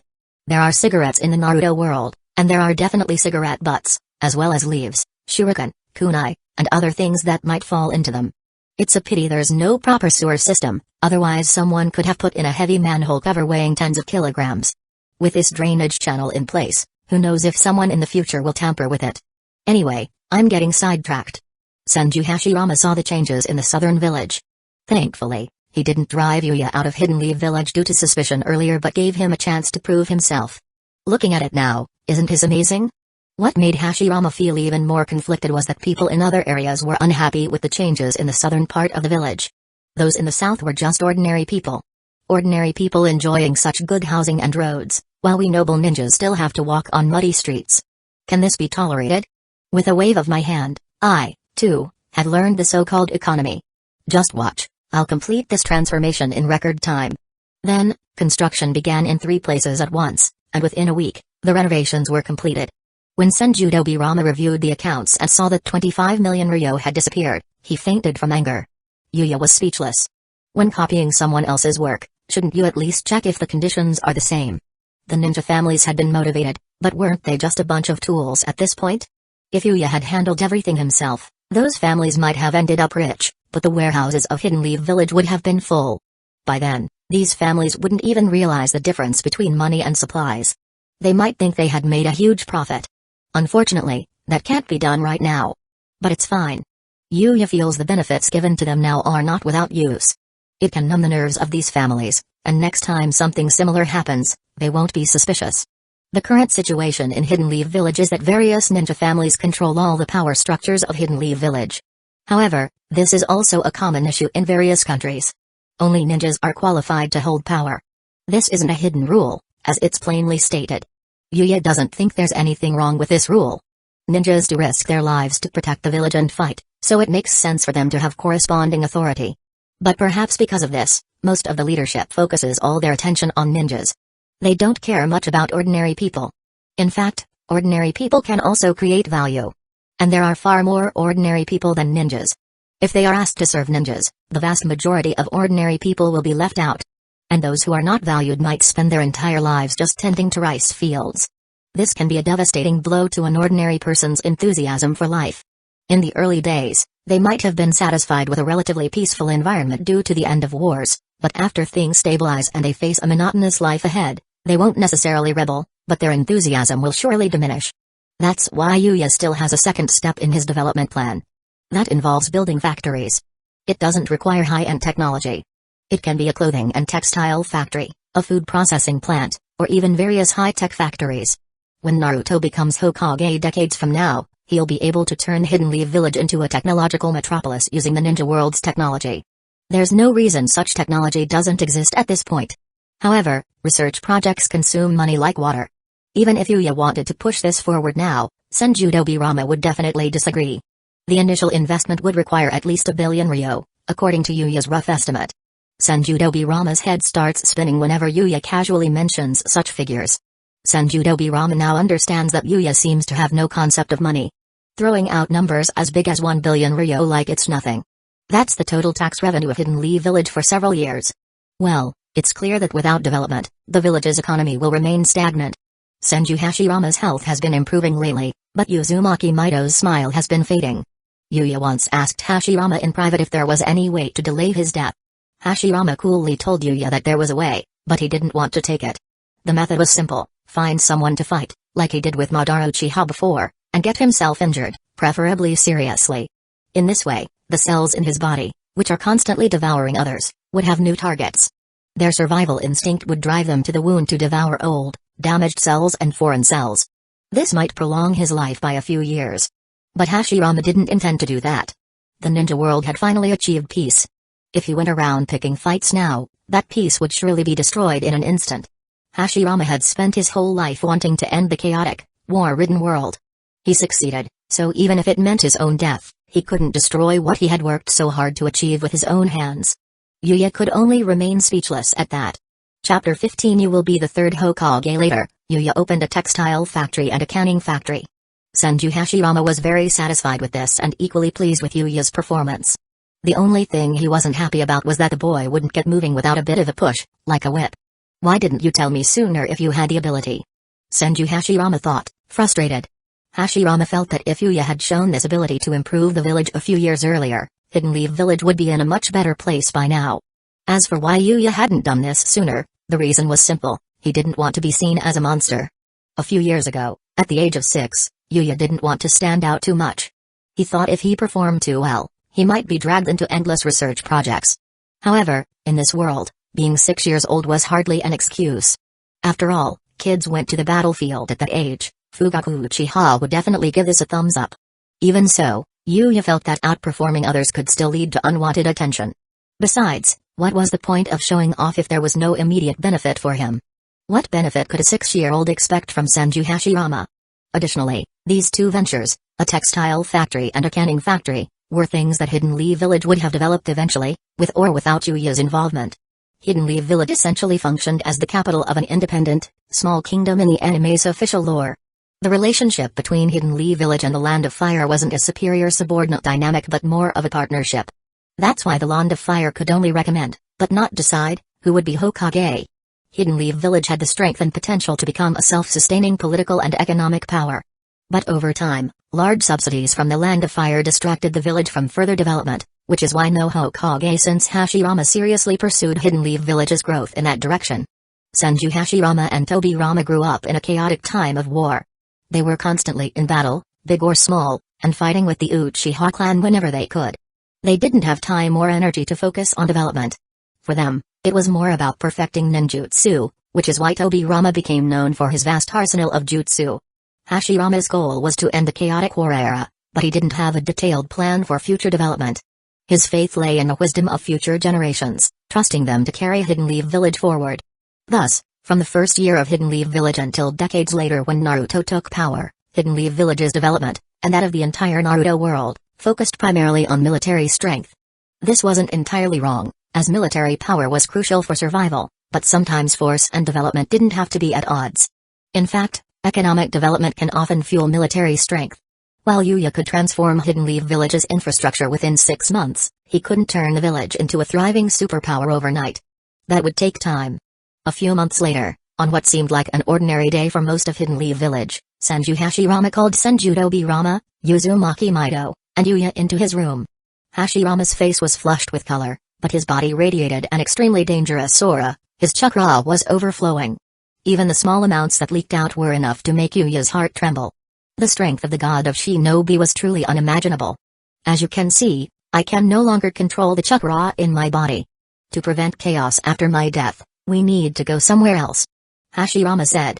Without a word, Tobirama formed a quick hand seal, and in the next moment, Yuya found himself outside, in a forest near Hidden Leaf Village. As we discussed before. Hashirama said, turning to Tobirama, once I'm gone, you need to seal my body to stop anyone from desecrating it. Senju Hashirama had dispersed the Senju clan within Hidden Leaf Village and had them change their names to prevent those hungry for the power of his wood style from targeting the clan. Hashirama had seen the future clearly. After his death, the Senju clan would be attacked. Even during his lifetime, his son had been targeted by those coveting Hashirama's wood style powers. But as history would show, except for Hashirama, none of the Senju had the chakra type necessary for wood style. The danger was real, and Hashirama knew people would try to get his body after he passed. If his body weren't so resistant to fire or water, he would have told Tobirama to burn him. For those who lived through the chaos of the war era, death wasn't something to fear. They had long come to terms with it. I understand, brother. Tobirama nodded solemnly. Now, a few pieces of advice. Hashirama scratched his head, chuckling. Don't take the Uchiha too seriously, Tobirama. Relax when it's appropriate. Tobirama frowned, thinking of Madara Uchiha. With that example, it was hard for him to trust the Uchiha. Forget it, you have your plans. Kagami Uchiha is a good successor. When he becomes the leader of the Uchiha clan, you can direct more resources toward them. Tobirama nodded again. Meanwhile, Yuya was deep in thought when Hashirama suddenly turned to him. Yuya, compared to Tobirama, I haven't taught you much. I haven't been a most attentive master. He said with a warm smile.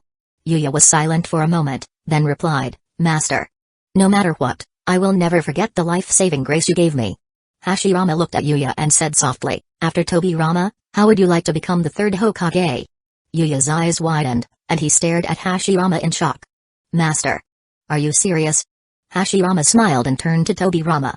With Tobirama around, you'll have time to grow. In 10 years, I believe you can change Hidden Leaf Village's future. Hashirama took a deep breath and looked at Yuya with utmost seriousness. Tobirama and I are fighters. We know how to protect Hidden Leaf Village, but we don't know how to help everyone live a better life. You're different, Yuya. I believe that if you focus on improving your abilities over the next 10 years, you can succeed Obirama as the third Hokage. Under your leadership, Hidden Leaf Village will flourish in ways we couldn't even imagine. Chapter 16 Death of Senju Hashirama. Yuya gradually fell silent after the initial shock. He really hadn't expected that Senju Hashirama's expectations for him would be this high. How should he put it? Senju Hashirama never mentioned Yuya's combat abilities. Yuya understood that. No matter how exceptional his skills might be, how could they compare to the ninja world's god? So, Senju Hashirama had directly proposed another aspect. He wanted Yuya to lead Hidden Leaf Village to prosperity. Yuya did have this ability. Not to mention his special abilities, he could definitely develop Hidden Leaf Village's economy. The Golden Emperor could build an entire city with gold. Yuya didn't believe he was any less capable of generating wealth than the Golden Emperor. But all of this had a prerequisite. Senju Obirama had to manage the village peacefully for the next 10 years. Yuya looked at Hashirama and said, "If possible, I will find a way to make Hidden Leaf Village wealthy." Just as Senju Hashirama nodded in satisfaction, Yuya quickly followed up, "But there is one question. After you die, Master, won't other countries take the opportunity to attack us?" Senju Hashirama smiled even more broadly. Senju Obirama, who was standing beside him, also smiled and said, "The fact that you're thinking about the village like this shows how much you care. Yes, it's possible that other villages might try something, but we are not afraid." Senju Obirama looked at Yuya seriously. "Hidden Leaf Village now has the largest number of ninjas among the 5 great nations. We are not afraid of any village, so don't worry." "Yuya. Is this a flag? Let me tell you, we do win the battle, but you're gone, boss." It wasn't like Yuya could actually say that, or he would definitely get dissected. He could only nod in silence. Hashirama smiled, clearly envisioning Hidden Leaf Village's bright future. Sadly, he wouldn't live to see it. Regarding the impure world reincarnation technique developed by Senju Obirama, both brothers had the same view: the living belong among the living, the dead belong with the dead, and it's wrong to disturb the dead's rest. Senju Obirama had even wanted to completely erase any trace of the jutsu. However, he hesitated, worried that Hidden Leaf Village might one day decline and get attacked by other villages. In that case, bringing back some of the dead could help. "That's all I have to say about the village," Hashirama said, looking at Uzumaki Maido, who had been silent. "I'm sorry. I haven't been a good husband. You'll be on your own after I'm gone." Uzumaki Maido looked at him coldly. "Humphrey, you think too highly of yourself. I only married you because of the clan's arrangement." This was true. Strictly speaking, the marriage between Uzumaki Maido and Senju Hashirama was purely political. In return, the Uzumaki clan got the chance to become a shinobi village in a small country. If you gave the choice of becoming a ninja village or joining Hidden Leaf Village, many clans would choose to become a ninja village. But whether they were strong enough to handle it was another matter. The Uzumaki clan wasn't especially powerful, but with Uzumaki Maido marrying Hashirama, they became allied with Hidden Leaf Village. This meant anyone who wanted to mess with the Uzumaki clan would also have to deal with Hidden Leaf Village. Hashirama looked at his wife and smiled. "That's good. If you meet someone suitable after I'm gone, you can remarry. I won't hold it against you." Uzumaki Maido's eyes suddenly reddened. "Why would I care what you think? If you die today, I'll find someone else to marry tomorrow. That'll show you." Senju Hashirama burst into laughter. He was genuinely sincere in his words.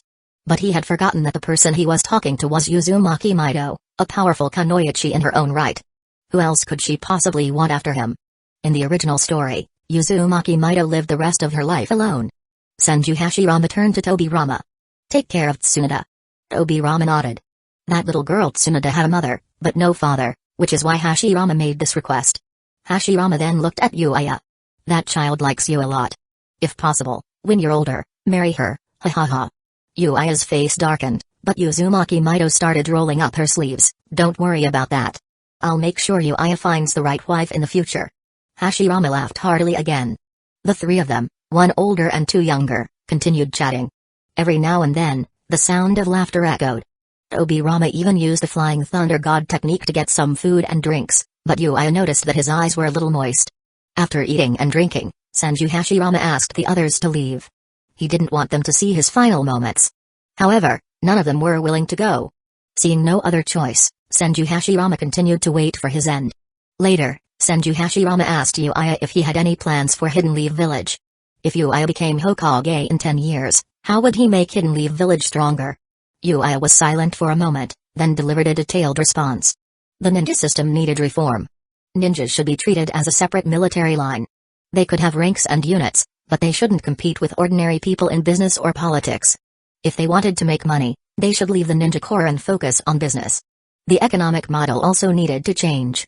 Instead of just allowing outside merchants to bring goods to Hidden Leaf Village should start selling its own products to the outside world. Yuya only shared a small part of his ideas, like the ninja military structure. He even thought about keeping ninjas out of official government roles, but that wasn't realistic with the current situation. But the ninja ranks definitely needed more subdivision. The current structure of upper, middle, and lower ranks was too simple. It should be broken down further, like from squads to armies. As for the economy, Hidden Leaf Village was already in a good location in the Land of Fire, which had access to ports and could trade with the Land of Earth, Land of Water, and Land of Lightning by sea. What about the Land of Wind? It was a poor desert nation with little wealth to offer. And transportation between the Land of Wind and the Land of Fire could only be done by land, which was too inefficient. So, the Land of Wind wasn't a priority. But these were all future concerns, if Yuya really became Hokage in 10 years. Tobirama, let's see if you can survive another year. Senju Hashirama, Tobirama, and Maido were all amazed at Yuya's detailed plan. They hadn't expected that he already had such a clear vision. Although some parts of his plan still needed refinement, it was more than enough for a child. Hashirama was finally at peace. Later, as night fell, Senju Hashirama felt an overwhelming drowsiness. He said his goodbyes to the three of them and fell into a deep sleep.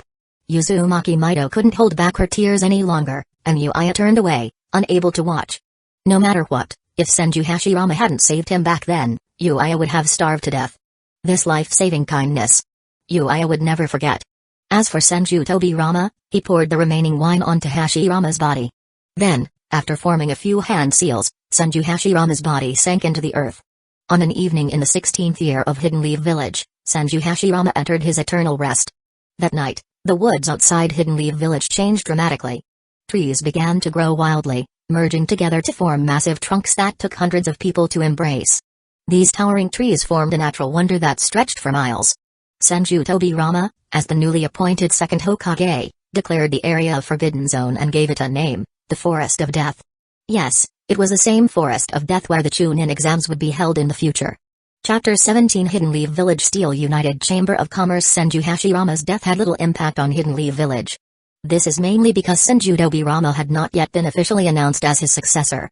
Most people in the village weren't even aware of Senju Hashirama's importance. However, for some, Senju Hashirama remained a key figure of interest. A caravan from the Land of Thunder arrives in Hidden Leaf Village once a month. While their primary purpose appears to be business, they have a more significant mission, to confirm the existence of Senju Hashirama. In fact, not only the Land of Thunder, but also major countries like the Lands of Earth, Water, and Wind, have stationed caravans with similar missions. The caravan from the Land of Wind, however, isn't solely focused on intelligence gathering. Doing business is just as important, given that their land is largely a barren desert, and the daimyos of the Land of Wind are not particularly keen on investing in the village of Hidden Sand Village. So, in a sense, the caravan from Hidden Sand Village is more focused on trade, selling the village's specialties like desert fruits, cactus plants, and puppets. This way, they can make a decent profit. Oh, and let me mention that out of the 5 major countries, Wind, Fire, Thunder, Water, and Earth, very few outsiders are willing to travel to the Land of Wind. Unless they are truly desperate, people rarely go there in search of opportunities. However, ninja tool merchants are an exception. As long as the ninja profession exists, there will always be a demand for tools, and these merchants are never short of money. But even they rarely target the Land of Wind, because frankly, the place isn't exactly a money maker. The wealth there, if any, is largely concentrated in the hands of the daimyos of the Land of Wind. Just how poor Hidden Sand Village was can be seen in later years, where the Kazekage, one of the 5 Kage, was forced to pan for gold in the desert just to keep the village afloat. And let's be honest, panning for gold in the desert is only slightly easier than finding a needle in a haystack. Many people criticize Gaara's father for driving him to madness, and while his father was indeed harsh, you can't deny that he did everything he could to support the village. After all, the Kazekage wasn't panning for gold for personal gain. So, if there's anything positive to be said about him, it's that he put the village first, even if his methods were questionable. In short, Hidden Sand Village's financial struggles are evident, and business people seeking profits naturally avoid such places. Unlike Hidden Leaf Village, where the ninjas are well equipped, Hidden Sand Village's ninjas are far more frugal with their tools. While Hidden Leaf Village's ninjas casually throw kunai and shuriken with explosive tags attached, Hidden Sand Village's ninjas are much more cautious. They tie their tools to chakra threads to ensure they can retrieve them. This shows how significant ninja tools are to ninjas, especially for the lower-ranked ones like Geinin and Chunin. Naturally, merchants like Yuya saw an opportunity in this. He decided to cater to the raw materials market rather than competing in the production of ninja tools. As a result, another steel factory opened near Hidden Leaf Village.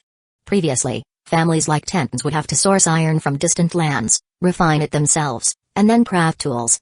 Now, with a factory just 10 kilometers from the village, merchants can buy raw iron directly. Not only does this save time, but Yuya's factory also offers raw materials at half the price of other places. Of course, there's no local iron ore around Hidden Leaf Village, so the factory ships the ore from other regions, processes it, and sells the finished materials. While the initial investment was steep, around 10 million ryo, the profits quickly followed. Yuya even suggested building more factories, which enraged Senju Tobirama, who was still grieving the loss of his brother. If one factory isn't enough, you want to build 4 or 5? Tobirama exclaimed in disbelief. But Yuya simply shrugged and replied, if you don't want to, I'll find someone else. Puzzled by his nephew's ambitions, Tobirama wondered where Yuya was getting the money from. Then, Yuya approached the ninja families, leveraging Tobirama's name. One such family, dressed in Cheongsam-like attire, was the Tanshand family. While Hidden Leaf Village as a whole might have been financially strapped, these ninja families had been making money from across the 5 major nations. Yuya explained that the second Hokage had noticed an issue with their current process of purchasing steel. The price of iron ore rose significantly during transport, and Tobirama was furious about it. He didn't want Hidden Leaf Village's merchants to be overcharged, fearing it would tarnish the village's reputation. Merchants, he argued, wouldn't want to return to Hidden Leaf Village if they felt cheated. The ninja families were stunned. They appreciated the local factory because it saved time and reduced risks like robberies during transport. Sure, the prices were higher, but they were happy to pay for the convenience. And now, the second Hokage wanted to lower prices? Still, they weren't going to argue with Tobirama.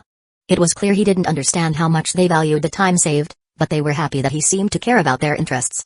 Yuya shifted the conversation, saying, so, the second Hokage proposes that we pool our resources and expand the factory. We'll form a joint venture chamber of commerce, with the second Hokage personally investing 10 million ryo and holding 50% of the shares. The remaining 50% will be split among the ninja families. The families were taken aback. Was Tobirama really that serious? However, after considering it carefully, they realized that such a partnership could be highly profitable. After all, Tobirama was putting down 10 million ryo in real money, so they had nothing to lose. Thus, in the 16th year of Hidden Leaf Village, the village's first joint chamber of commerce, and possibly the first in the ninja world, was established. The Hidden Leaf Village Iron and Steel United Chamber of Commerce was formed, with Hidden Leaf Village holding 50% of the shares and the remaining shares split among the ninja families. Chapter 18 The Kingdom of Thunder is coming 3 months later. As they looked at the steel plants that were being built one after another, the families realized belatedly that the second-generation Hokage, who had invested 10 million taels in the early stages and had done nothing since, had clearly made his presence felt only after the plants were completed. These ninja tool families, who had worked hard to find people and land, hired laborers to construct another 5 steel plants, deducted the workers' wages and ore costs each month to manufacture ninja tools, and sold them, were netting hundreds of thousands of taels in profit. However, half of this profit went to the second-generation Hokage, who had invested 10 million taels initially and had not contributed further. It was only then that these ninja families discovered the second generation's far-sighted vision. They felt cheated. But what could they do? In the early stages, he invested 10 million taels while they only invested hundreds of thousands. The most any of them had invested was 1 million taels, and if they invested less, they would naturally earn less. Looking at this situation, they feared that the second generation would recoup his initial investment of 10 million taels in 2 years and then acquire half of the equity of these several steel plants for little to no effort. The hearts of these families bled, but there was nothing they could do. Their operations were sound. If they had invested earlier, they could have made a significant profit. Now, since they had chosen not to invest, they had no one to blame. Consequently, in comparison to the historical evaluation of Senju Tobirama as a ninja doctor, later generations added that he was also an outstanding economist. Hokage God Yuya, who took office many years later, learned all his economic knowledge from Senju Tobirama. As a result, the resentment of people from other countries towards Senju Tobirama has never been higher. After all, if some countries became rich, others would inevitably become poor. But these are all matters for later. Now, at the beginning of the 17th year of Hidden Leaf Village, thousands of ninjas suddenly mobilized at the border of the Kingdom of Thunder. It was clear that this was a prelude to an impending war. Senju Tobirama naturally noticed this, but while he paid attention to it, he was not overly alarmed. As he told Senju Hashirama before, he, Senju Tobirama, was not afraid to be their enemy. Knock, knock. Please come in. A pretty lady with a ponytail opened the door and said respectfully, Hokage-sama, those members of the ninja family have signed a letter again. Senju Tobirama suddenly felt a headache coming on and rubbed the center of his brow. The so-called joint chamber of commerce established by Yuya had truly impressed him. In a maximum of 2 years, he could recover all the 10 million taels he invested, and he would gain 5 steel plants for free, allowing him to make even more money each year in the future. The key was that the money earned came from ninjas who needed to purchase ninja tools. Ordinary citizens had no need for this, so it would not impact society. The employment generated by establishing the steel plants was one benefit, and the consumption by ninjas was another. Even Senju Tobirama, who did not understand economics, knew he could not let money accumulate in the hands of ninjas, otherwise, significant problems would arise. As it stood, not only was he losing money, but he was also draining the wallets of the ninja families. No money. Then go do missions. But there were not enough missions. Senju Tobirama was troubled again. Additionally, now that they saw the profits from the steel plants, those families could not remain passive. But it didn't matter, was he Senju Tobirama a person controlled by others? Impossible. What do they want to do? Senju Tobirama had a justified reason for his bad attitude. Naturally, these merchant families would not let go of such a lucrative deal, but they were cautious around Senju Tobirama. As a result, they had no choice but to seek his cooperation. They wanted to recruit new members. Senju Tobirama asked Yuya about it, and Yuya advised against absorbing more members at this stage. So, Senju Tobirama decisively refused. Not this time. This time they want to jointly invest 5 million taels. The female secretary said, her eyes shining. 5 million taels. How many detonating charms can you buy with that? Senju Tobirama was momentarily stunned, touched his chin, thought for a moment, and then replied, I'll think about it. You can go out now and close the door. Okay. After the female secretary left, Senju Tobirama used Flying Thunder God to teleport to Senju Hashirama's courtyard. Only Uzumaki Maido lived there now, and Yuya had built a small wooden cabin outside the house. The reason was to avoid any suspicion regarding his relationship with his master's wife. When Senju Hashirama was alive, he could act freely, but now he could not. Even though Senju Hashirama's death could not be made public, Yuya could not continue living there. It was not a matter of hiding. If he continued living there, once the news of Senju Hashirama's death became public, which was inevitable, people would look back and think, oh, your master is dead, yet you are still living with his wife. What do you think that implies? The blow to his prestige and reputation would be unparalleled. Senju Tobirama naturally understood this, so he left the yard and found Yuya, who was studying a map. During this time, Yuya had taken the opportunity to absorb loose gold from the third place he had previously explored. His total gold amount had now reached 500 kilograms. But it wasn't enough, it was far from it. This amount could increase his strength, but not sufficiently. At least 500 tons would be necessary. Senju Tobirama found Yuya and stated the demands of the ninja families directly. Yuya suddenly laughed. At the end of last year, they all refused to invest money, and now they want to buy 15% of the shares for an additional 5 million taels? He continued, tell them directly that today is different from the past. If they want to buy shares, they can. The annual income of those steel plants is about 100 million taels, with a total net profit of around 15 million taels. If they want to purchase shares, they must consider not only these profits but also the factories, workers, equipment, and land. Remember, the right to use Hidden Leaf Village's land is in the hands of the Hokage. Let them calculate how 5 million taels corresponds to a 1 percentage point share. Senju Tobirama was taken aback. Isn't this too much? Yuya glanced at Tobirama and smiled. Uncle Master, believe it or not, by next year, they will be crying and begging you to sell them a percentage for 5 million taels. Senju Tobirama was silent and then nodded. Yuya continued, but I still need to sweeten the deal for you. Uncle Master, you can do this. Naturally, these businessmen were unwilling to accept Senju Tobirama's proposal. They considered 1 percentage point for 5 million taels to be exorbitant. At least, that was what they thought at the moment. However, the plan Tobirama discussed with them sparked their interest. It was really simple. They could send their steel production capacity to other countries, centering operations around Hidden Leaf Village. Selling ninja tools could lead to conflicts with local families, but raw materials. They were in demand everywhere. And against this backdrop, in the 17th year of Hidden Leaf Village, the Cloud-Hidden Village of the Kingdom of Thunder launched an attack on Hidden Leaf Village, initiating the First Ninja War. Chapter 19 Battle. The geographical location of the Kingdom of Thunder is in the north of the mainland, essentially in the corner of the country. In fact, except for the Fire Country, which is the richest land among the 5 major countries, the other 4 countries are all unfortunate. Needless to say, the Kingdom of Thunder has such steep terrain that all their residences are located halfway up the mountains. Every day, they fear that they might roll down the mountain, exaggeration aside. Who likes to sleep on the mountainside? This harsh environment has led everyone in the Land of Thunder to practice martial arts. It would be hard to survive without putting in extra effort. After all, one can use the excuse of it being suitable for training to deliberately ignore the harsh living conditions. But honestly, doesn't the Kingdom of Thunder want to eat well and sleep comfortably like Hidden Leaf Village? Of course they do. It's a pity that Senju Hashirama is around, so they don't dare to take action. Later, after many inquiries, they received a piece of news. The damn ninja god Senju Hashirama of Hidden Leaf Village seems to be, probably, maybe dead. They had no definite information and could only continue to investigate. Then many clues were discovered. For example, business at Hidden Leaf Village Casino has not been very good recently because a certain big fat sheep hadn't shown up. Of course, Senju Hashirama's transformation technique would not be discovered, but the casino's poor business cannot be faked. Not to mention that several of the establishments were run by spies from other countries. This doesn't work. Maybe it's just a normal fluctuation? They thought. Then they noticed that Senju Hashirama's child had moved out. Well, Yuya, who is already 11 years old, is no longer a child. This cannot be used as a judgment, so they continued to observe. Then they discovered that Senju Dobirama didn't visit Senju Hashirama's mansion as often. After all, there is only one sister-in-law at home, so it would be impossible for him to visit directly like before to avoid suspicion. Although Uzumaki Maido remembered Senju Hashirama's advice to stay home, dressed in morning clothes and not daring to be seen by others, the various clues were enough for the people of the Kingdom of Thunder to confirm one thing.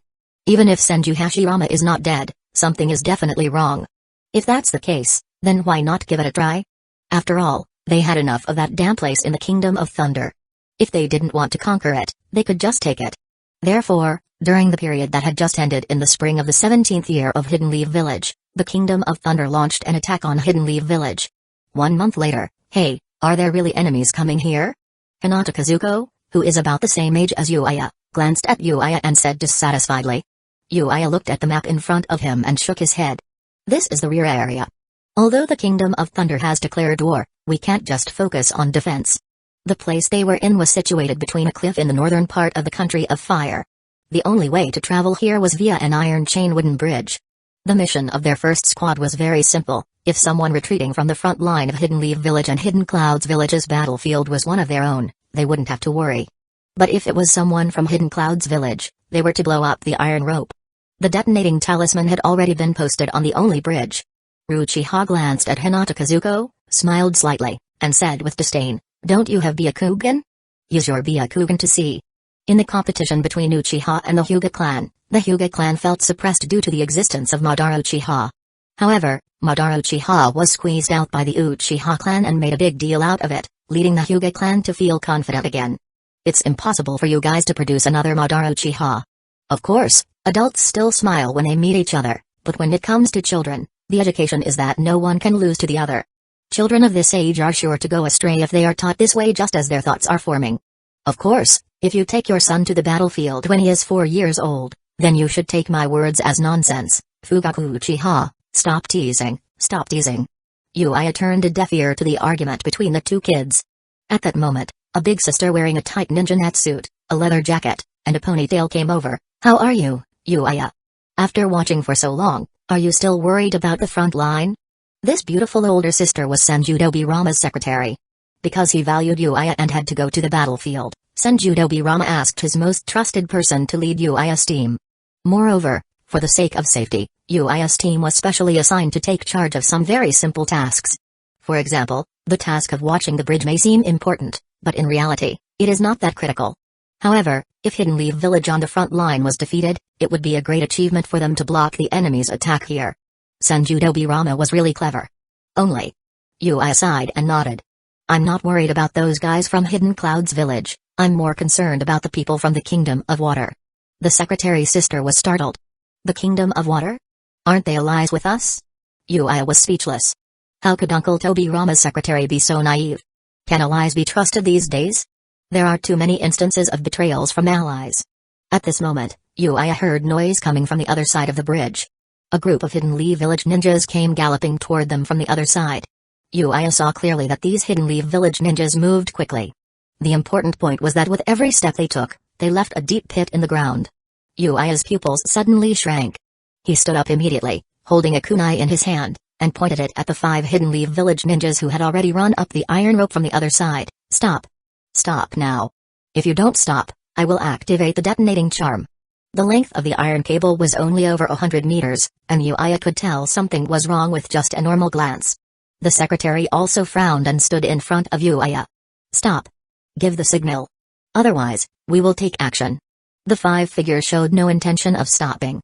The secretary hesitated immediately, but Yuya directly formed the secret sign with both hands without any pause. Explode. With a boom, the iron rope was blown into 2 pieces. The 5 ninjas who had just run to the middle of the iron rope stopped pretending. A burst of smoke from the transformation technique dissipated, revealing their true identities. They were a group of individuals wrapped in black and blue robes. Water Mizukage? The secretary was shocked, but it was too late. The 5 ninjas jumped up from the bridge and then they fell directly. It was impossible for them to jump over a distance of tens of meters just by leaping. But their mission was accomplished because they threw the seal scrolls out before falling off the cliff. 5 scrolls unfolded in the air. The secretary looked nervously at the scrolls unfurling in the sky, and then overwhelming water spurted out from the scrolls and hit the team. In the air, the water gradually changed shape, turning into cones, and simultaneously transforming into solid ice crystals. Before they shot toward the secretary, 1, 3, and 4. Chapter 20 Battle. There is a family in Hidden Mist Village named Minazuki. The Hueco next to Zabuza is from the Minazuki family.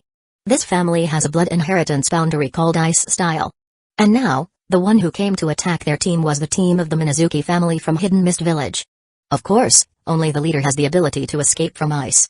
This kind of blood inheritance limit is not something that every Suiyu has. A water dragon sprang out from the bottom of the cliff, wrapped around the 5 attackers and rushed up the cliff. Then looking at the high wall of the earth formation in front of them, the leader's deep voice sounded. It happens to be a ninja with earth escape. TSK, there are some trouble. You guys are from Hidden Mist Village, right? When the secretary saw each other coming up, cold sweat broke out on her forehead. She gritted her teeth and said, "Isn't your Hidden Mist Village in alliance with us?" The team leader looked at the secretary and snorted coldly. An alliance? We are also in an alliance with the Kingdom of Thunder. Don't talk about such childish ideas. It will be embarrassing. Besides, the Kingdom of Thunder paid a lot of money for our help. Although the money will be given after the money is obtained, I will definitely not tell these people in Hidden Leaf Village directly now. The secretary gritted her teeth. She was not worried about herself, but mainly because she was worried that the 3 little guys behind her would be injured. If that's the case, how much benefit do they give you? Tell me. If possible, I can pay you double. Yuya calmly stood behind the secretary and said. Who are you? The leading ninja narrowed his eyes and looked at Yuya. Yuya raised his head and looked at the other person and said, I am the only son of the richest man in Hidden Leaf Village. I can make the decision, as long as you step back. Yuya is not stupid, and of course he will not tell the other party his identity directly. The leading ninja smiled contemptuously. You just want us to go back? It's a pretty good idea. As he said that, the leading masked man rushed over, and then ice mirrors formed around several people and surrounded them. Ninjutsu, Hidden Mist Village's art, hum hum hum. A thick fog surrounded Yuya and the others, and the secretary quickly asked Yuya, Uchiha, and Hinata Kazuko to come close to her. Can your Sharingan see the enemy? Yuya asked in a low voice. Uchiha, 11 years old, has awakened the single Sharingan. Although it is a bit lame, not everyone is the pervert Madara Uchiha. This girl is already considered an outstanding member of the Uchiha tribe. Uchiha shook his head anxiously. No, this place is full of chakra, I can't see it. Hezi, where are you? Yuya then asked the other one. Hezi opened his eyes, then pointed to the side. I saw it. The secretary girl immediately clasped her hands together. Escape from Earth, control rock with Earth. However, the speed was too slow and it had been dodged. Hueco, give me the coordinates. Yuya looked at the kunai in his hand, made a ninjutsu, and then looked at Hueco. Kazuko nodded, then focused on looking at the thick fog in front of him. Byakugan can see a person's meridians. Even in the thick chakra mist, The meridians of the human body have a fixed shape. Unless you're not human. Over there. Hueco pointed to the side. Yuya threw the kunai with a detonating talisman attached to it, and then clasped his hands together. Try this. Ha. Boom, boom, boom. The violent winds caused by the continuous explosions shocked the other 4 attackers. It's not that they can't maintain the hidden mist village jutsu, but with the white-eyed girl, they can't achieve complete invisibility. Only the leading ice escape blood successor ninja is qualified to fight head-on. The other's water escape was defeated by the secretary's earth escape. After all, they haven't reached Kage level strength yet. In fact, these people are even strong enough to be jounin. They can come here purely by relying on the guidance of the Minazuki ice escape ninja. But now. My leg. My leg is broken. A wailing sound sounded. Since Hidden Mist Village's technique cannot make him invisible, maintaining it is a waste of his chakra. Several people withdrew the Hidden Mist Village jutsu, only to see that the guy who was affected by the explosion had broken a leg at this moment and was bleeding profusely. The 2 little girls, Uchiha, Hinata and Kazuko, turned pale for a while. Now you know that we are not easy to mess with, right? My promise is still valid. If you return it, I can give you 1 million taels of money, which you can use to treat his injuries. Yuya's face was slightly sweaty, and he felt a little disgusted by the scene in front of him, but now was definitely not the time to vomit. That would be a sign of weakness. Multiplying the detonating talismans, Senjudo Rama's Super S-level ninjutsu. To put it simply, as long as a detonating talisman touches a person, it can multiply indefinitely and explode.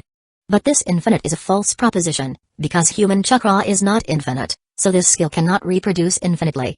In the famous scene of the detonating talisman in the Naruto anime, apart from Senjudo Rama's mutually multiplying detonating talisman, there is only Conan's billion detonating talisman that explodes Obito for 10 minutes, so all the money obtained by the Akatsuki organization was used to buy this. It's something, right?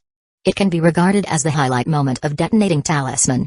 And it makes sense for Yuya, Senjudo Rama's nephew, to learn the skill of mutually multiplying detonating talismans, right?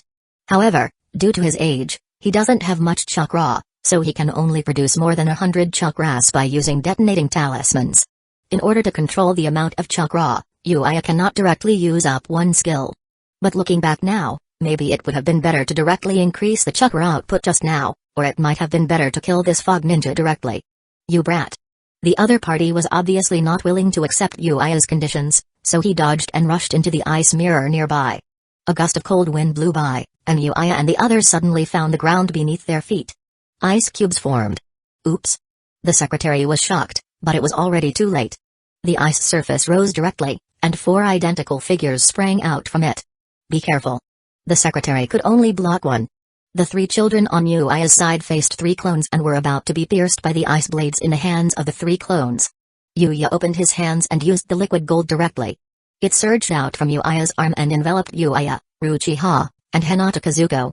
With a clang sound, the ice blade struck down hard, but it was unable to do any penetrating damage to the golden barrier condensed in front of the 3 people. Uchiha, who was finishing the seal, also puffed up his mouth, and attacked the 3 ice clones in front of him with a burst of flame. The attack missed, and the leader retreated decisively, then narrowed his eyes and looked at Yuya. Yuya snorted and slapped the ground that was frozen into ice. There was a flash of golden light, and all the iced surface turned into gold. The leader was silent. His ice escape requires using ice blocks to build a field that surrounds the enemy, and then taking it by surprise or simply using ice clones to attack the enemy from all directions. But now, looking at the golden lead hidden mist village ninjas spreading over the ground under his feet, he knew that it was impossible for him to wrap the hidden leaf village team in front of him with the frozen field. The most important thing is that it is very close to Hidden Leaf Village's frontline camp. Their mission of Hidden Mist Village bypassing the Iron Country to explore for intelligence has been completed, and the retreat route of Hidden Leaf Village ninjas has also been destroyed. The basic mission has been completed. If we don't retreat now, we may be captured by the ninjas coming from Hidden Leaf Village. Retreating is almost the only option, but... The leader took a deep look at Yuya. I didn't expect that there would be someone like you in Hidden Leaf Village who is a blood successor. Well, I'll see you on the battlefield then. Just as he was about to leave, Yuya quickly stopped him. Wait. The leader stopped and looked at Yuya with a dangerous look on his face. Do you still want to keep us here? Yuya shook his head. No, of course I know that if we fight for a while, we won't be able to capture you, and you won't be able to kill us all in a short time. I mean, what I just said is still valid, but the target is your water. Shadow. We can discuss whatever benefits the Cloud Hidden Village has given you, and these 10 kilograms of gold are my greeting gift to the Hidden Cloud Village," Yuya said, throwing a gold brick over. The leader of Hidden Mist Village suddenly frowned. Yuya tapped his feet and said, "Don't worry, the gold conjured by my blood succession limit will become the same when it encounters water. What I give you is the real thing, not a conjured one." After Yuya explained the situation, Hidden Mist Village, the leader, snorted coldly, but still held the gold brick in his arms before turning around and leaving. When Yuya saw this scene, he immediately laughed. "I'm not afraid that you won't take it. As long as you take it, there will be more places to operate." Chapter 21 I'll take care of the logistics. What? You gave 10 kilograms of gold bricks directly to the Mist Ninja who attacked you? Are you out of your mind? Senju Dobirama's roar made Hinata Kazuko, the secretary lady, and Uchiha outside the temporary camp tremble. Apart from anything else, Senju Dobirama's zombie-like face was quite intimidating. Yuya responded with an indifferent expression, "I think it's worth it." Senju Dobirama slammed his fist on the table. "That's 10 kilograms. 10 kilograms. Now, because of the war, the price of gold has soared. It's almost 10,000 taels per gram. Do you understand what that means?" Yuya sighed and then sat across from Senju Dobirama, looking at him with dead fish eyes. "Uncle Master, if you have anything to say, just say it." Seeing that his furious expression couldn't frighten the brat, Senju Dobirama coughed awkwardly and forcefully defended himself. "I'm really afraid that your 10 kilograms of gold will go to waste." Yuya maintained his deadpan expression and continued, "The caravan to the Kingdom of Water has already set off. If the leading ninja wants to monopolize the 10 kilograms of gold, there is only one way, to betray Hidden Mist Village and become a defecting ninja." There was something Yuya didn't say, although 10 kilograms was a lot, and the current price was even tens of millions of taels. Betraying the village for 10 kilograms of gold seemed a bit unsightly. Yuya's mention of the caravan going to the Kingdom of Water also had a hidden meaning. He was ready to let the merchants of these caravans deliver greetings in the name of Hidden Leaf Village. The message was that Hidden Leaf Village was very eager to do business with the Kingdom of Water and even sent a ninja to convey their sincerity. It was a full 10 kilograms of gold, given for free, with absolutely no strings attached. If they didn't believe it, they could ask the ninja leader who had led the attack on the Valley of Two Cliffs. Yuya believed that as long as Mizukage wasn't foolish and didn't trust his subordinates 1000%, he would definitely appreciate the gesture. After all, money in other people's hands must eventually end up in your own. Even if Yuya didn't spend it on himself, he could still do something for the village with those 10 million taels. Thus, Yuya had many purposes for giving the gold bricks to the leading eyes ninja. However, the specific operation depended on Hidden Mist Village's next actions. Senju Dobirama saw that Yuya did have a plan, so he decided to stop beating around the bush. He knocked on the table. "You must have more gold, take it out and let this matter be settled." Yuya's expression didn't change. "No, it's all for that guy." Senju Dobirama's frustration boiled over. "You give gold to anyone who attacks Hidden Mist Village. I am your uncle." Yuya curled his lips. "I will give you the money today, and you can distribute it to the ninja troops on the front line tomorrow." Senju Dobirama asked, "Isn't this good?" Yuya sighed. "Uncle, you really don't understand people's hearts." Senju Dobirama took a deep breath. This was his nephew. He couldn't fight, he couldn't even brawl. The main issue was that after fighting, he couldn't ask for money. This brat must still have stocks, while Hidden Leaf Village still needed 3 routes connected to the main road. 2 bridges still needed to be built over the Bami River. The river channel needed dredging, the wasteland to the south and west of the village needed reclamation, farm tools had to be remade, and food was in short supply due to the war. It was okay not to think about it, but when he did, Senju Dobirama almost burst into tears. They were really short on money, way too short. Taking another deep breath, Senju Dobirama maintained a calm facade, but he was cursing in his heart, "You bastard. Am I the kind of person who spends money randomly?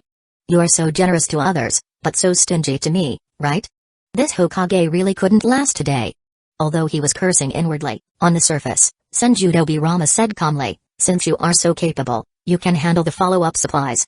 But in his heart, he decided that if the little brat Yuya refused to give him the gold, he would definitely use money to get the logistical supplies.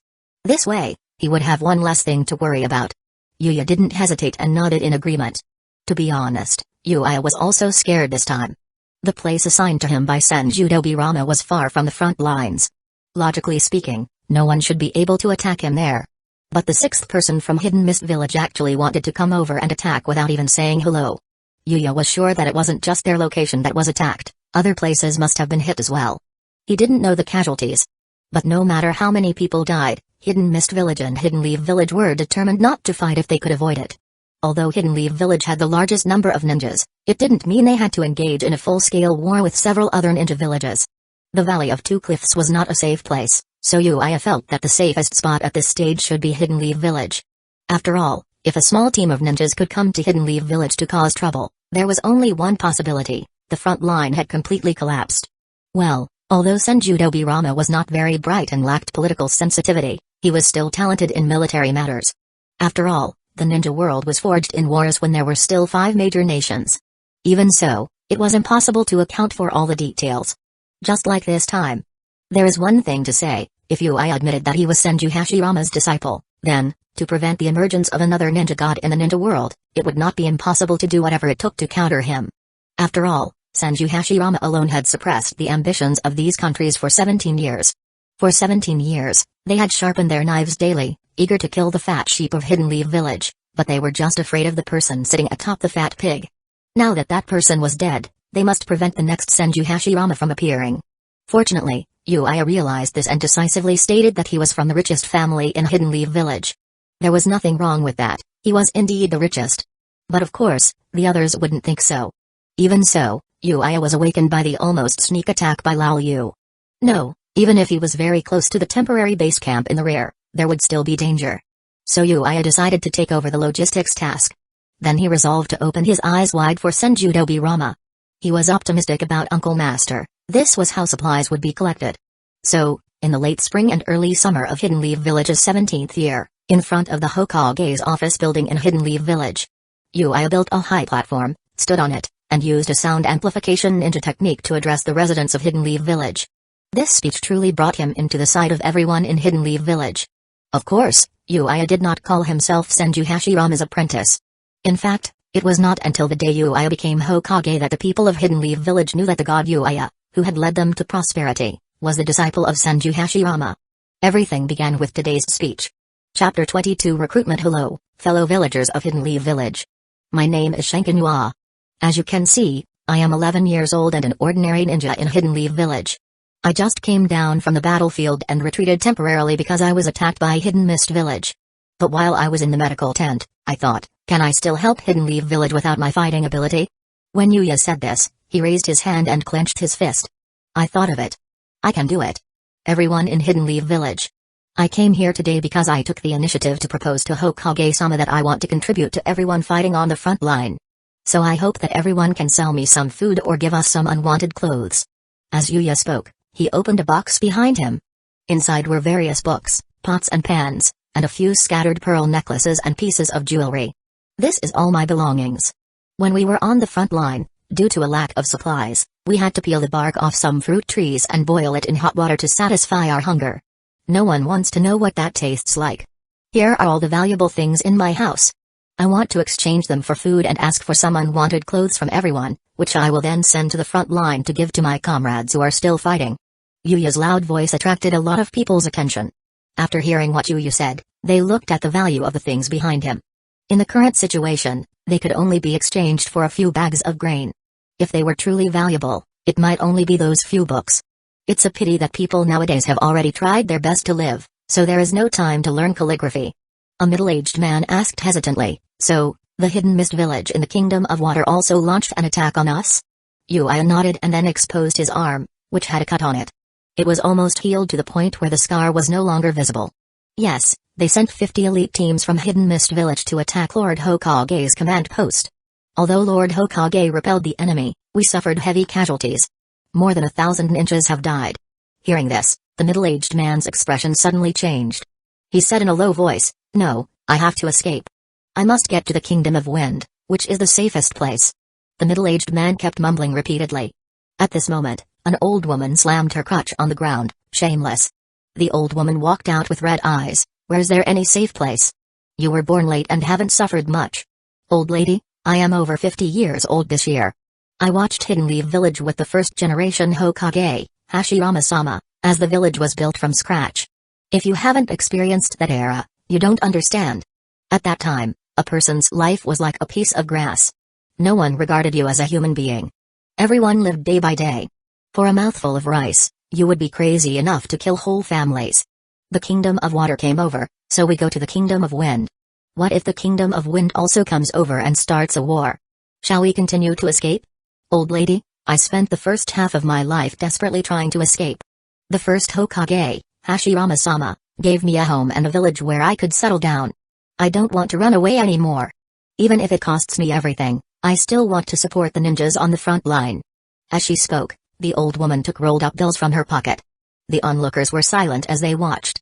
Yuya stepped forward in time, took the money from the old woman's hand, and pushed it back to her. We don't want money, we just want something that can feed the ninjas on the front line and warmer clothes. Someone took the lead, and a little girl on the side seemed to be moved. She took off her clothes directly, then walked to the stage and handed them to Yuya. After that, the second and third followed. Yuya displayed a very touched expression, then picked up the loudspeaker and continued to speak loudly. I once had an elder tell me that he had a dream. The dream is that everyone in Hidden Leaf Village can live and work in peace and contentment, with enough food and good clothes, so children can play happily every day without fear. Adults can spend cozy time with their children after work every day. The elderly can also live with their children without worrying about being abandoned as burdens during the war. He wanted to see ninjas and ordinary people living harmoniously in Hidden Leaf Village. He wanted to see Hidden Leaf Village truly become a big family, a true collective. And now, I believe this has become a reality. So, when Yuya pulled wooden carts filled with supplies for Senju-Dobirama to sign for them, Senju-Dobirama's first reaction was, "You kid robbed the small villages around here." Yuya shook his head and explained the whole story. Senju-Dobirama sighed. One speech and two requests, and he got such a rich harvest. Why didn't he think of that?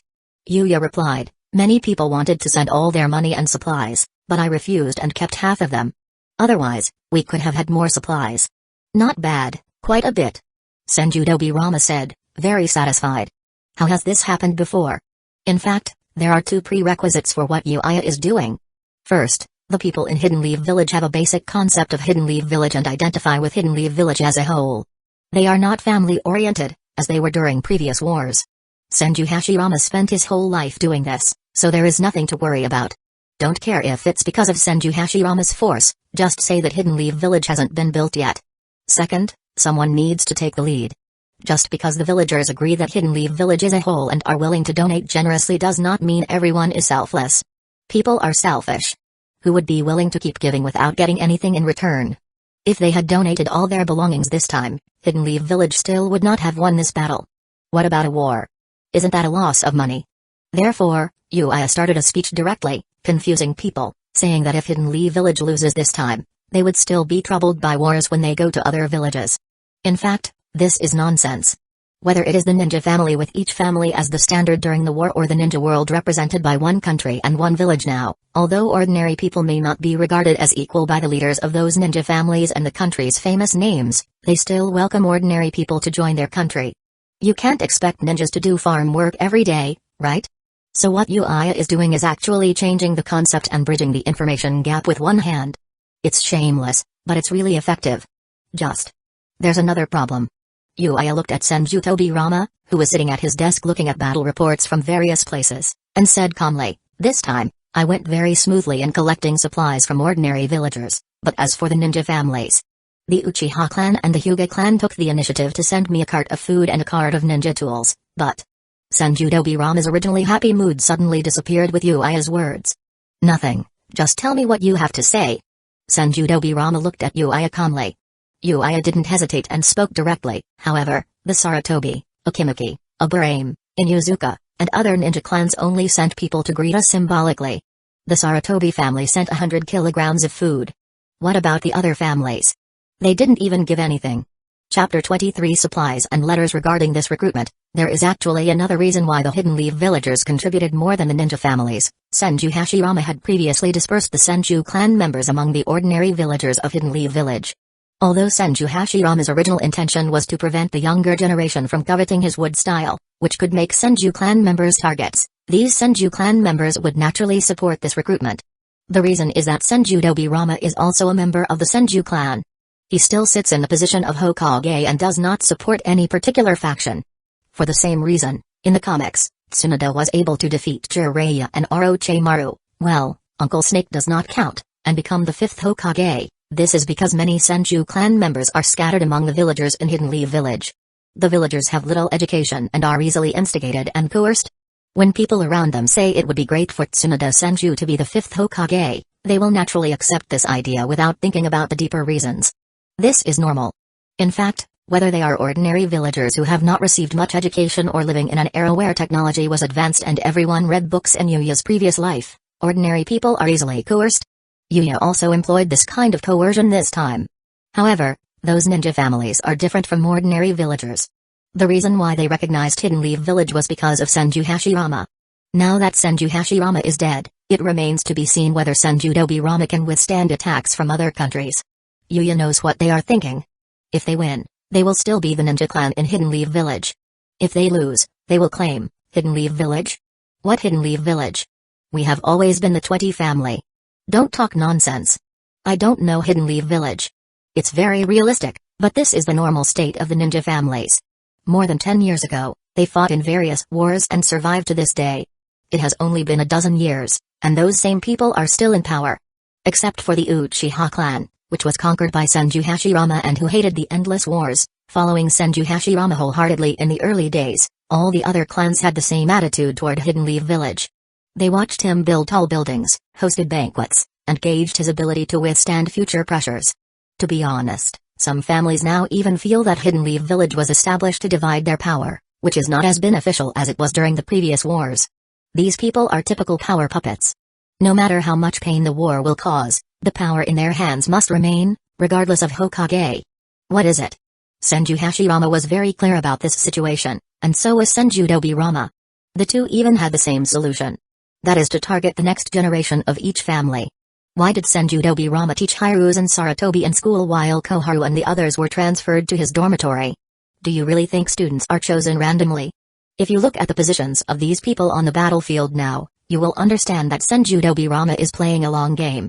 Theoretically, if Senju Dobirama does not die, Hidden Leaf Village will have a smooth transition to Sarutobi Hiruzen becoming the leader of the Sarutobi family, Shimura Danzo becoming the leader of the Shimura family, Akimeki Takafu becoming the leader of the Akimeki clan, and Kagami Uchiha becoming the chief of the Uchiha clan. Koharu and Maido Kamino would become bridges to the daimyos of the Land of Fire.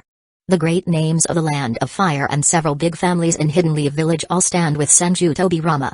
The Senju clan members scattered throughout Hidden Leaf Village will also support Senju Dobirama. It can be said that after 10 years, Senju Dobirama will be the unequivocal supreme leader of Hidden Leaf Village. 10 years later, Senju Dobirama will only be in his 50s. In the original historical process, after Senju Dobirama has completely cleared up the troubles within Hidden Leaf Village, he can start cultivating the next generation of Hokage. No matter who the candidate is, as long as it is confirmed by Senju Dobirama, no one will have any objection. Even if Kagami Uchiha is allowed to take the stage in order to completely conquer the hearts of the Uchiha clan, Sarutobi Hiruzen and Shimura Danzo would not have any objections. Because this decision was made by Senju Dobirama, that reason alone is enough. However, who could have imagined that, in a war that had already been won, the Nidame would insist on taking his own bodyguards to negotiate on someone else's territory? With no one there, the team immediately dispersed. The Uchiha clan, which already had a solution, went straight to the point of no return. Shimura Danzo also felt, why can a piece of crap like Sarutobi Hiruzen become Hokage? He refused and started causing trouble. Well, but with Yuya here, it is basically impossible for Dobirama to bring his own team and send the next generation whom he has appointed in this life. Returning to the recruitment of Hidden Leaf Village, Senju Dobirama looked calm and just nodded gently to Yuya. I understand, you can go down first. After Yuya left, Dobirama's face showed obvious anger. These bastards. This war can be said to be a battle to establish a clan in Hidden Leaf Village. If they win, it will prove that Hidden Leaf Village is the most powerful force in the ninja world even without the protection of the ninja god, Senju Hashirama. If they lose, Hidden Leaf Village will definitely be attacked by other countries. At this time, they are still playing tricks on me? The angry look on Senju Dobirama's face gradually turned into calm. What is there to be angry about? Don't you already know what these families are like? Well, since they are unwilling to help at this time, they will not receive any benefits from me when the battle is won. Everything depends on the final outcome of this war. When Yuya walked out of the tent, he was met by a man wearing a Hidden Leaf Village forehead protector and a blood-red 3 tomoe in his pupils. Hey, is it you? Uchiha Kage's first reaction upon seeing Yuya was to look him up and down. Yuya knew that he was using his Sharingan to see if he had transformed through a transformation technique or something. Yuya was speechless. Uncle Kage, are you worried? If the enemy attacks us here, we will definitely lose this war. Uchiha Kage was a little embarrassed and then said to Yuya, can you please stop calling me uncle? I'm only in my 20s. Can you call me brother instead? Yuya picked his nostrils. Ah, is it true? A man who is already married and will be a father soon wants me to call him brother? Uchiha Kage scratched his head with a smile, but you did call me old. Then Uchiha Kage sighed, forget it, let's just stick with uncle. I'll go talk to the Hokage about the matter first. You can go and do your own business. Uchiha Kage said as he walked into Senjutobirama's tent. Yuya's face was filled with questions. Is there something wrong with his ears? Didn't he hear what I just said? Then the tent was suddenly opened, and Uchiha Kage stuck his head out to look at Yuya. What did you just say? What do I want right now? Yuya opened his deadpan expression and took out a letter from his pocket, handing it over. Here you are, the letter written by Aunt Masako. Uchiha Kage suddenly took the letter from Yuya's hand excitedly. Yuya chuckled, not caring about the other party's rudeness, and turned around to walk outside. He still has many letters to send. Sorry, uncle, I will accept this opportunity to win people's hearts. For Senjutobirama, what he values most is, of course, the supplies that Yuya brought over. But Yuya knows that he approached the families of these ninjas on the battlefield in Hidden Leaf Village and offered to help them write letters and bring them to the front lines. These letters are 1,000 times more important to those on the front line during the war than those supplies. This is the human heart. Chapter 24 The Three Village Alliance of Hidden Leaf Village, Hidden Mist Village, and Hidden Sand Village, Part 1. This is a letter from your mother. She can't write, so I wrote it for her. Can you read? If not, I can read it to you. Yuya moved through the ranks of the ninja classes, his expression soft and kind. By the end of the day, he had handed out less than half of the letters he carried. Many ninjas on the front line still hadn't received their letters. Watching as tears streamed down the faces of those who received them, Yuya could only sigh. Though this gesture was meant to boost morale, it was impossible not to be touched by the emotions it stirred.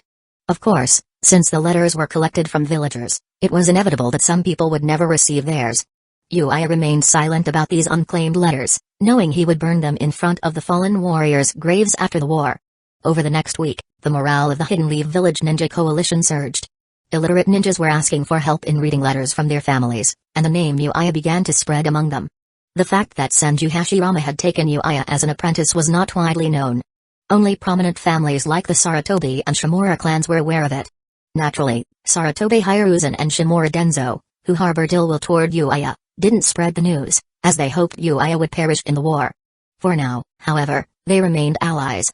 While morale was high on Hidden Leaf Village's front lines, Hidden Stones Village, the village hidden in the rocks, sent forces across the Kanabi Bridge to attack Hidden Leaf Village's right flank, joining the war. Yuya knew the outcome of the conflict would depend on the Land of Water. Still, he thought it might also be wise to sway the Land of Wind to their side. In the original history, the Land of Wind didn't participate in the First Ninja War. Instead, they focused on strengthening the one-tailed beast, Shukaku. But this was real life, and no one could guarantee that the Land of Wind wouldn't intervene this time. While the Land of Water had been delayed by Yuya's financial maneuvers, they were likely still deliberating on whether to enter the war. It didn't matter whether they came to negotiate or not, as long as the Land of Water didn't take immediate action. Despite Senjutobirama's confidence that Hidden Leaf Village could handle attacks from other nations, the unpredictability of war made certainty impossible. The key player now was the Land of Water. After another week passed, Hidden Leaf Village not only repelled attacks from the Land of Thunder, but also faced a new threat when the Raikage appeared on the battlefield alongside the Eight Tails Jinchuriki. This forced Senjutobirama to join the fight directly, leaving Sarutobi Hiruzen and 5 others in charge of military affairs at the rear. Amid this backdrop, Yuya was appointed quartermaster of the Hidden Leaf Village Ninja Army, responsible for the collection and distribution of all supplies and resources. Around the same time, a delegation from the Land of Water arrived at Hidden Leaf Village's rear base camp. The delegation was arrogant, dismissive of Sarutobi Hiruzen, Shimura Danzō, and the others. At this point, these men held little renown, and the negotiations quickly collapsed. The Land of Water's demand was outrageous, 100 million ryo for them to withdraw from the war and, in return, aid Hidden Leaf Village in attacking the Land of Thunder. Naturally, Sarutobi Hiruzen refused. Even though Senjutobirama had warned Hiruzen to be cautious in his decisions, the demand was simply absurd. The water delegation didn't seem fazed, as they had anticipated Hidden Leaf Village's refusal. As they prepared to leave, Kagami Uchiha stopped them. "What do you want?" one of the envoys asked, unnerved. Kagami Uchiha smiled. Even though the negotiations failed, we can still discuss other forms of cooperation. Hidden Leaf Village's quartermaster has requested to meet with you. He led the delegation to Yuya's tent.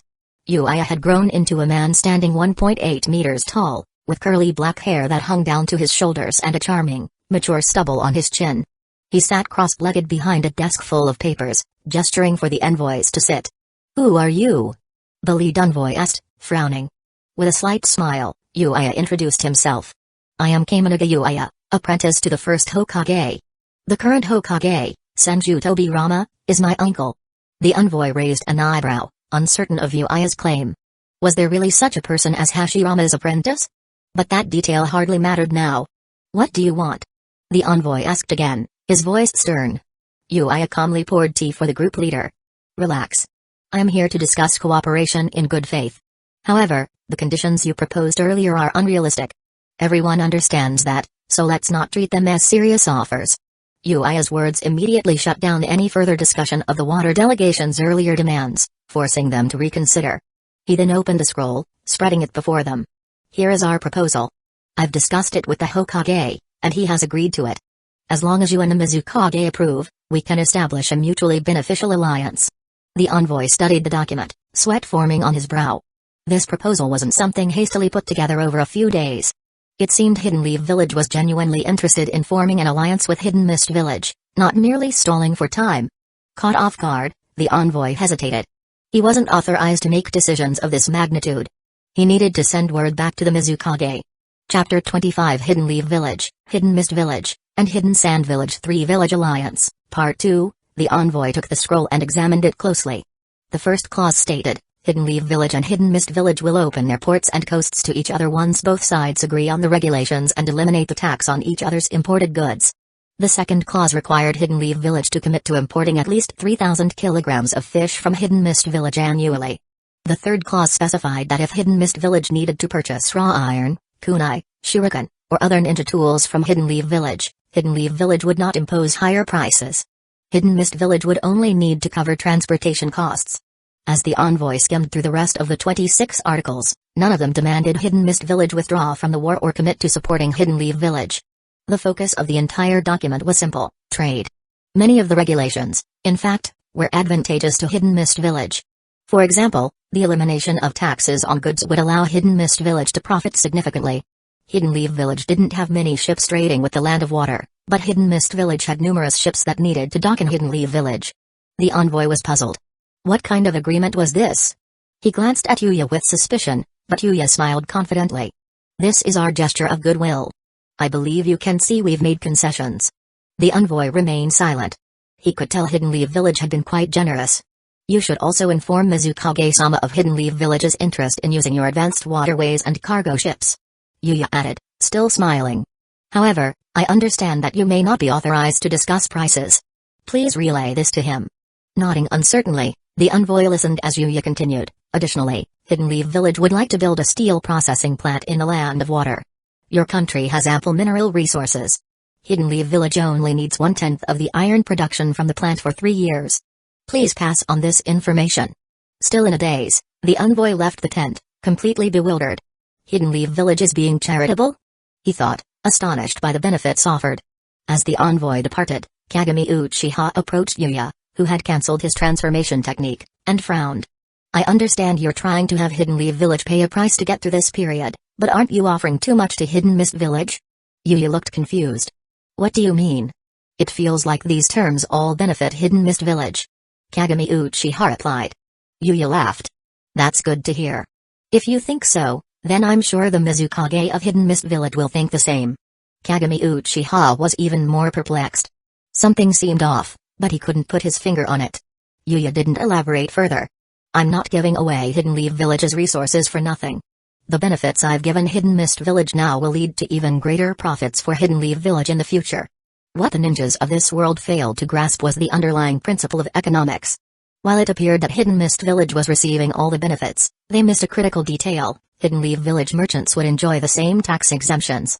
Even though Yuya kept downplaying Hidden Leaf Village as current state, it was still a much stronger village than the other major ninja villages. In Yuya's previous world, a small fishing village named Mangekyō had transformed into an international metropolis in just over a decade, without any supernatural powers. With ninjas possessing extraordinary abilities, Yuya figured Hidden Leaf Village could develop even faster.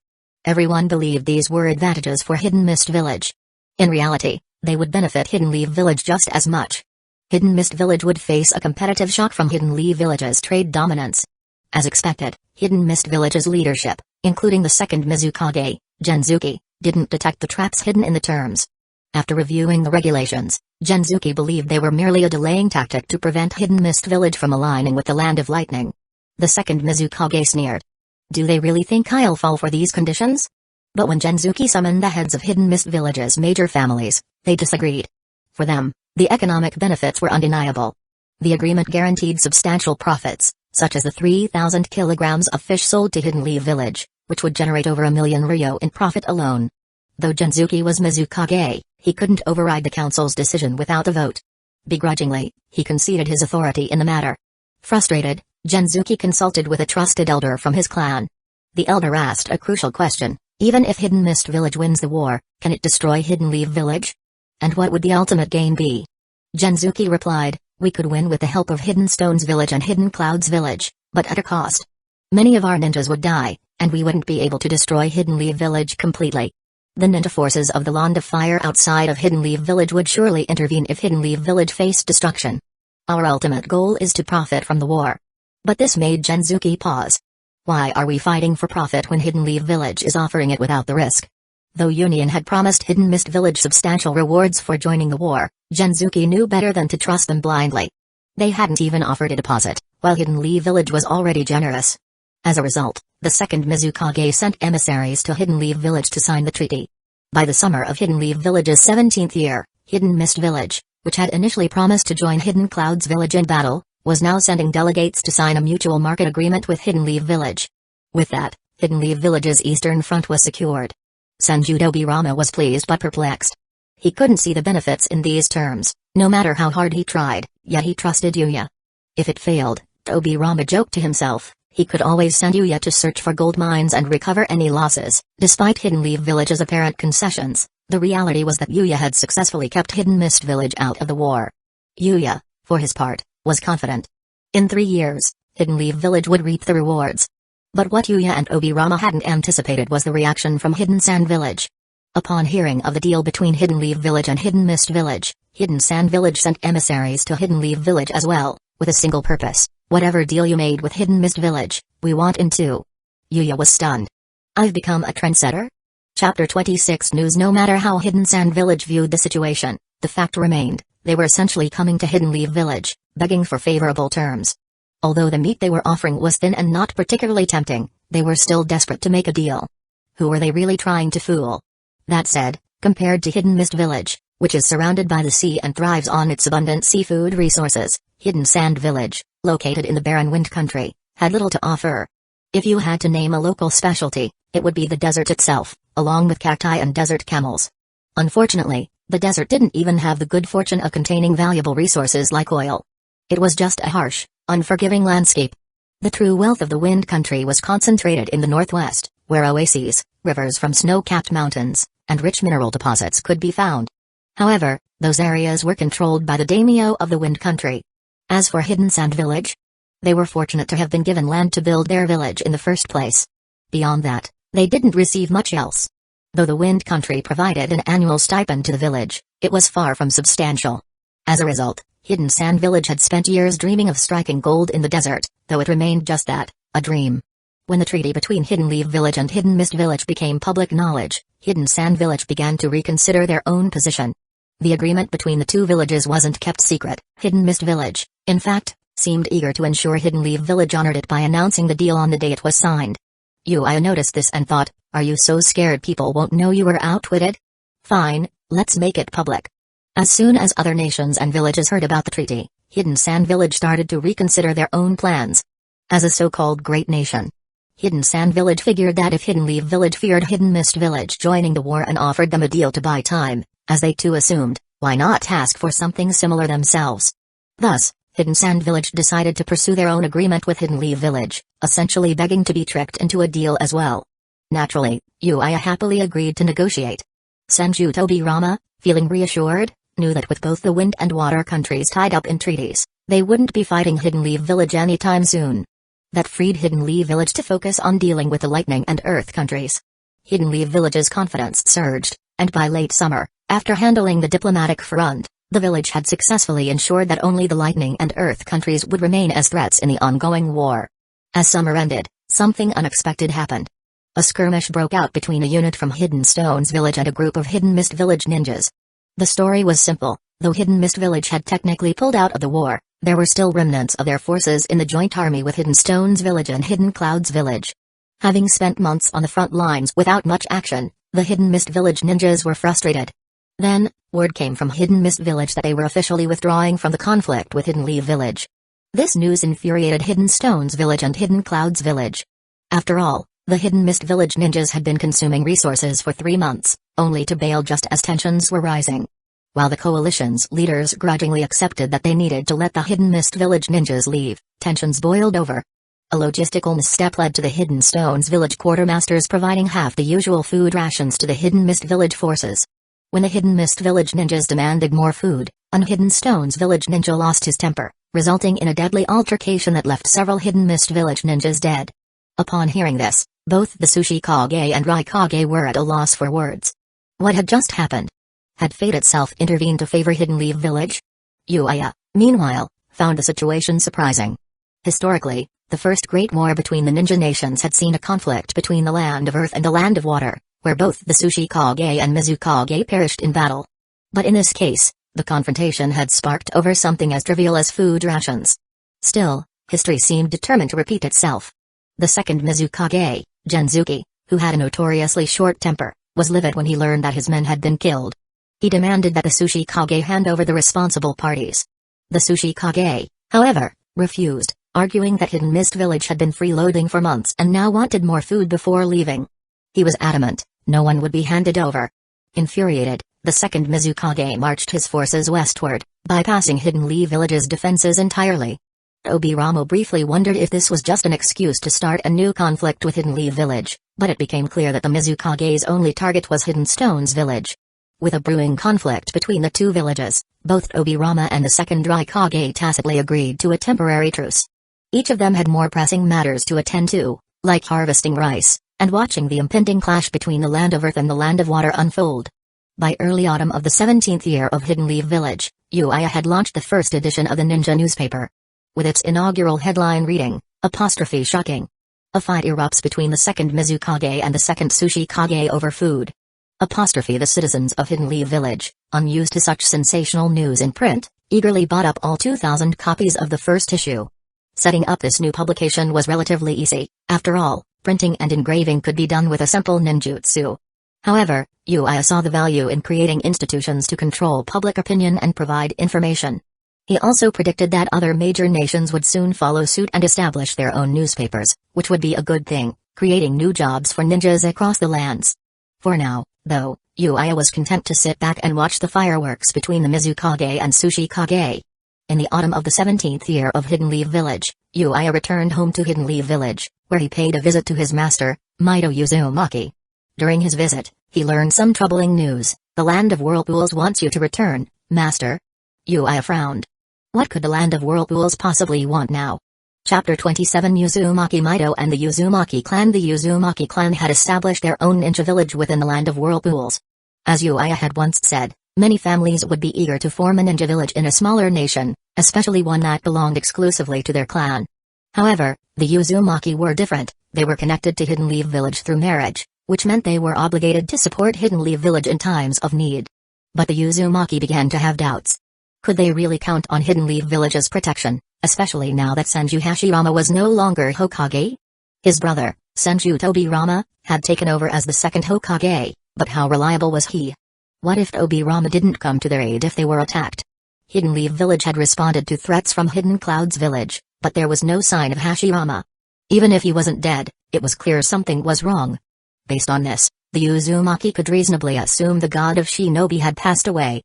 This realization made them feel vulnerable.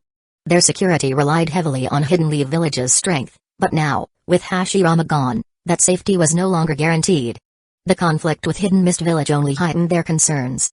The land of Whirlpools was situated on an island hundreds of nautical miles east of Hidden Leaf Village's coast. This location was advantageous, as it was surrounded by the sea, with Hidden Leaf Village as a powerful neighbor to the west. However, this only mattered if Hidden Leaf Village would still protect them. Yuya fell silent after hearing Uzumaki Maido's explanation. He knew exactly why the Uzumaki clan wanted her to return home, but she was a member of the clan after all. Now that Hashirama was gone, she felt obligated to help her family.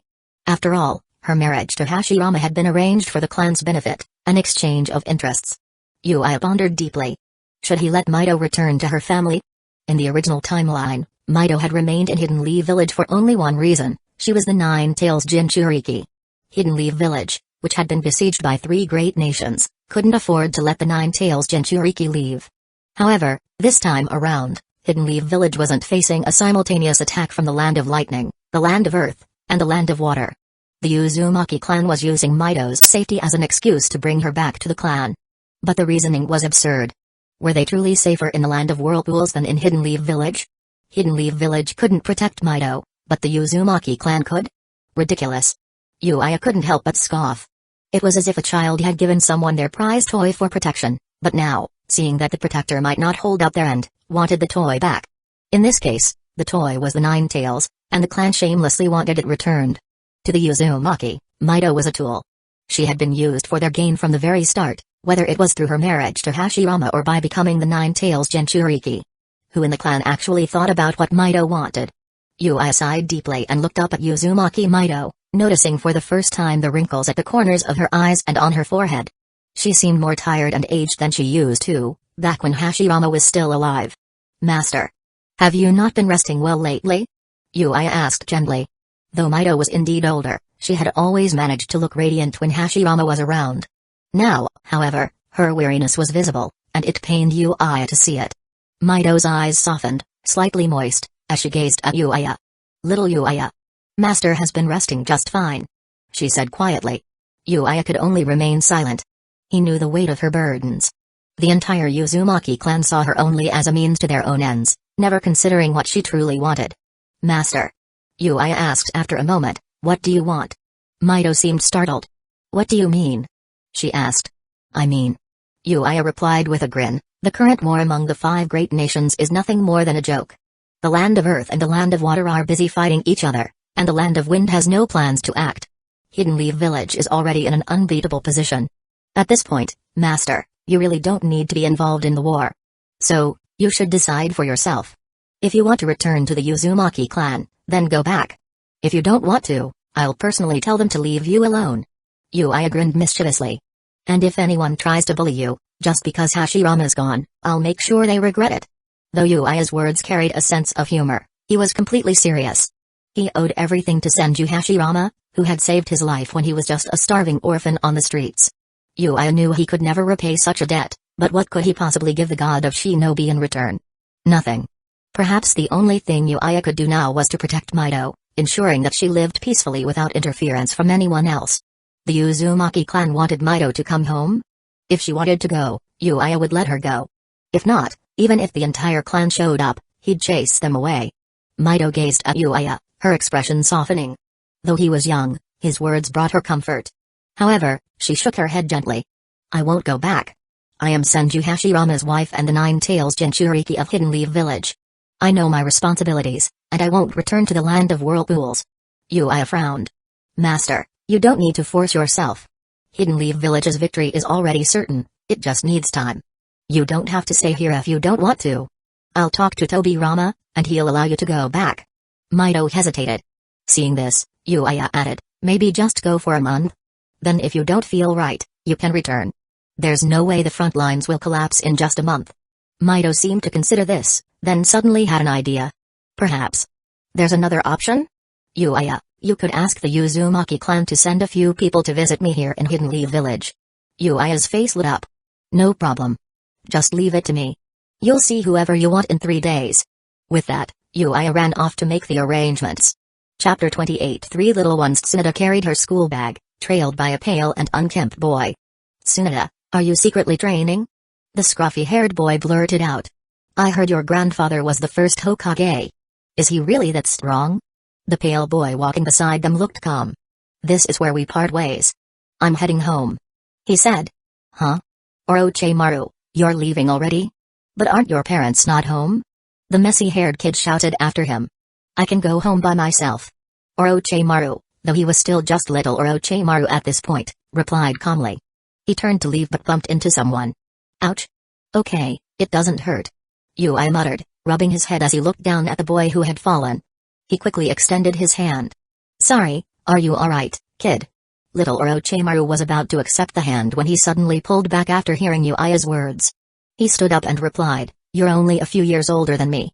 "Don't call me that." Yuya blinked, studying the boy before shifting his gaze to the girl with him. His face brightened. "Hey, Tsunade." Tsunade's expression darkened, and she turned away with a huff. The scruffy white-haired boy next to them pointed at Yuya angrily, shouting, "Hey! What did you do to Tsunade? Don't you know she's the granddaughter of the first Hokage? She's Hidden Leaf Village's princess." Yuya's welcoming smile vanished. Tsunade, annoyed, stomped on the white-haired boy's foot. "Jiraiya! How many times have I told you not to call me that?" Jiraiya yelped in pain. Yuya raised an eyebrow, looking at the trio. So, these were the future legendary Sannin, Jiraiya, Orochimaru, and Tsunade. Time really did fly. It felt like just yesterday that Tsunade was learning to gamble with her grandfather, Hashiama. He sighed and suppressed a smile.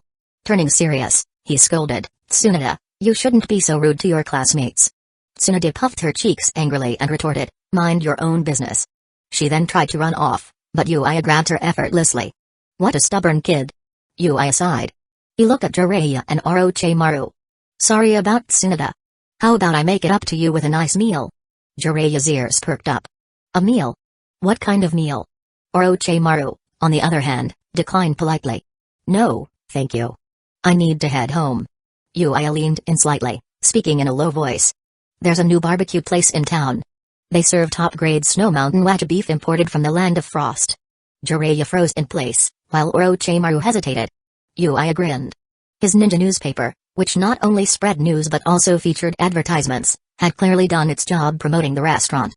"Big brother, are you really paying? I heard that place is super expensive." Jiraiya asked, his attitude shifting completely.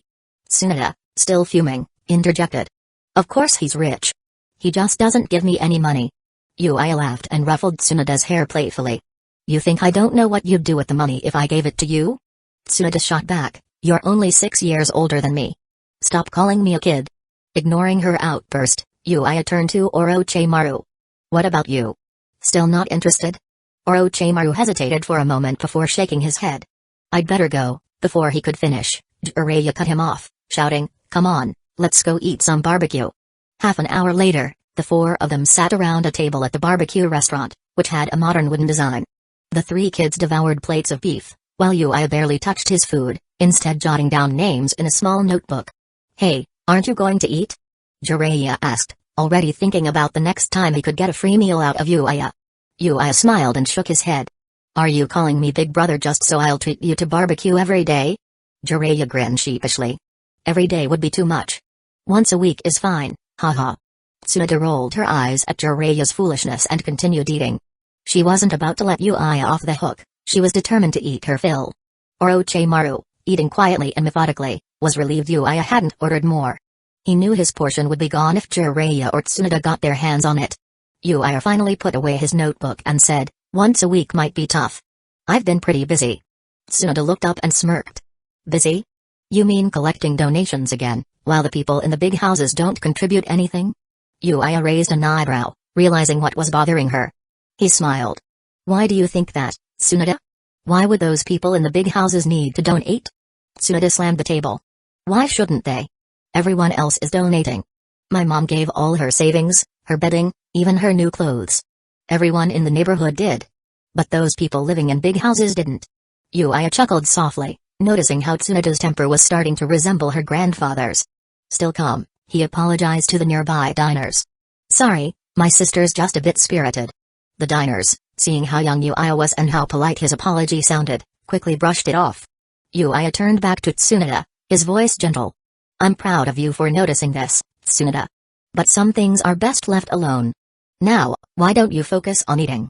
Your meat's getting overcooked." Grumbling, Tsunade reluctantly sat back down, stuffing her face with the meat, clearly frustrated but silenced. When Yuya saw they were nearly done, he smiled. "You've eaten your fill, right?" Tsunade narrowed her eyes. "You're not going to pay, are you?" Yuya grinned mischievously. "Of course I am. But now it's my turn." He got up, grabbed a bowl of condiments, chili, soy sauce, vinegar, sesame oil, and began enjoying his meal, dipping each piece of meat with a satisfied M. Jiraiya and Tsunade, now stuffed, could only watch him, drooling slightly as the aroma of his dipping sauce wafted their way. It was just too unfair. Chapter 29 Feng Ying, I'm so lucky. After Tsunade returned home, she cried and complained to her mother, full of frustration. Her mother simply laughed as she listened. "I don't think what Yuya did was too much," she said, smiling. "He did invite you for a barbecue, didn't he?" Tsunade continued to vent, adding more complaints as she went on. After patiently listening, her mother's expression turned serious, and she warned her daughter, "Tsunade, don't resent your brother Yuya so much. He's doing his best to support Lord Hokage. I may just be an ordinary woman, but you must remember, anyone can criticize Yuya, but you can't. Your last name is Senju, and your grandfather was Hashiama Senju." Tsunade pouted, still feeling a bit upset. She didn't want dinner since she was already full, so she decided to run off to her grandfather Senju Hashirama's house.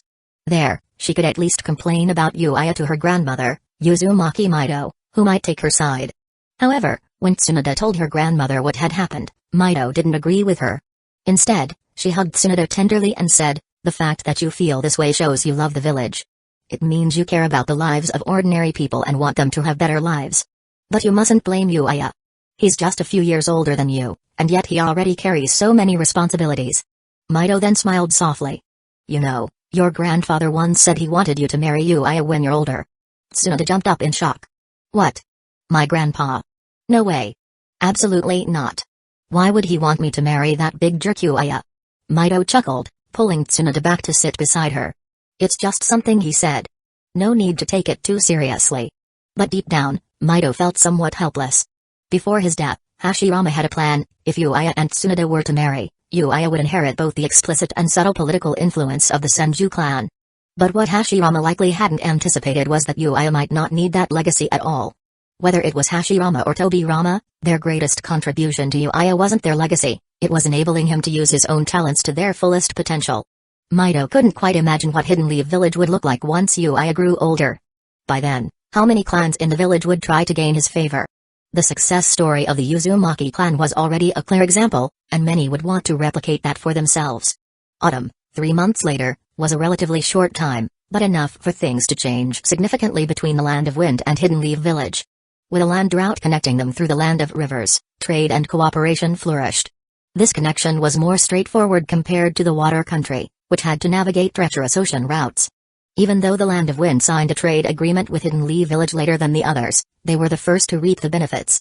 One of these benefits was Hidden Leaf Village establishing a steel factory in the northeastern region of the Land of Wind. Kazekage was pleasantly surprised. Was this a gift?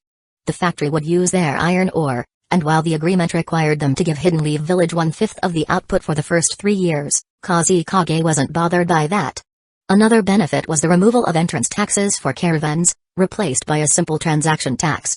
Though this seemed minor at first, Kazekage quickly realized that more caravans were heading out from Hidden Sand Village, as traders could now purchase goods in Hidden Leaf Village and sell them at a profit in their village. Some products from Hidden Leaf Village, like cola from a recently opened factory, had become a hit. Water was a scarce resource in the desert, but Hidden Leaf Village had managed to turn it into a refreshing drink.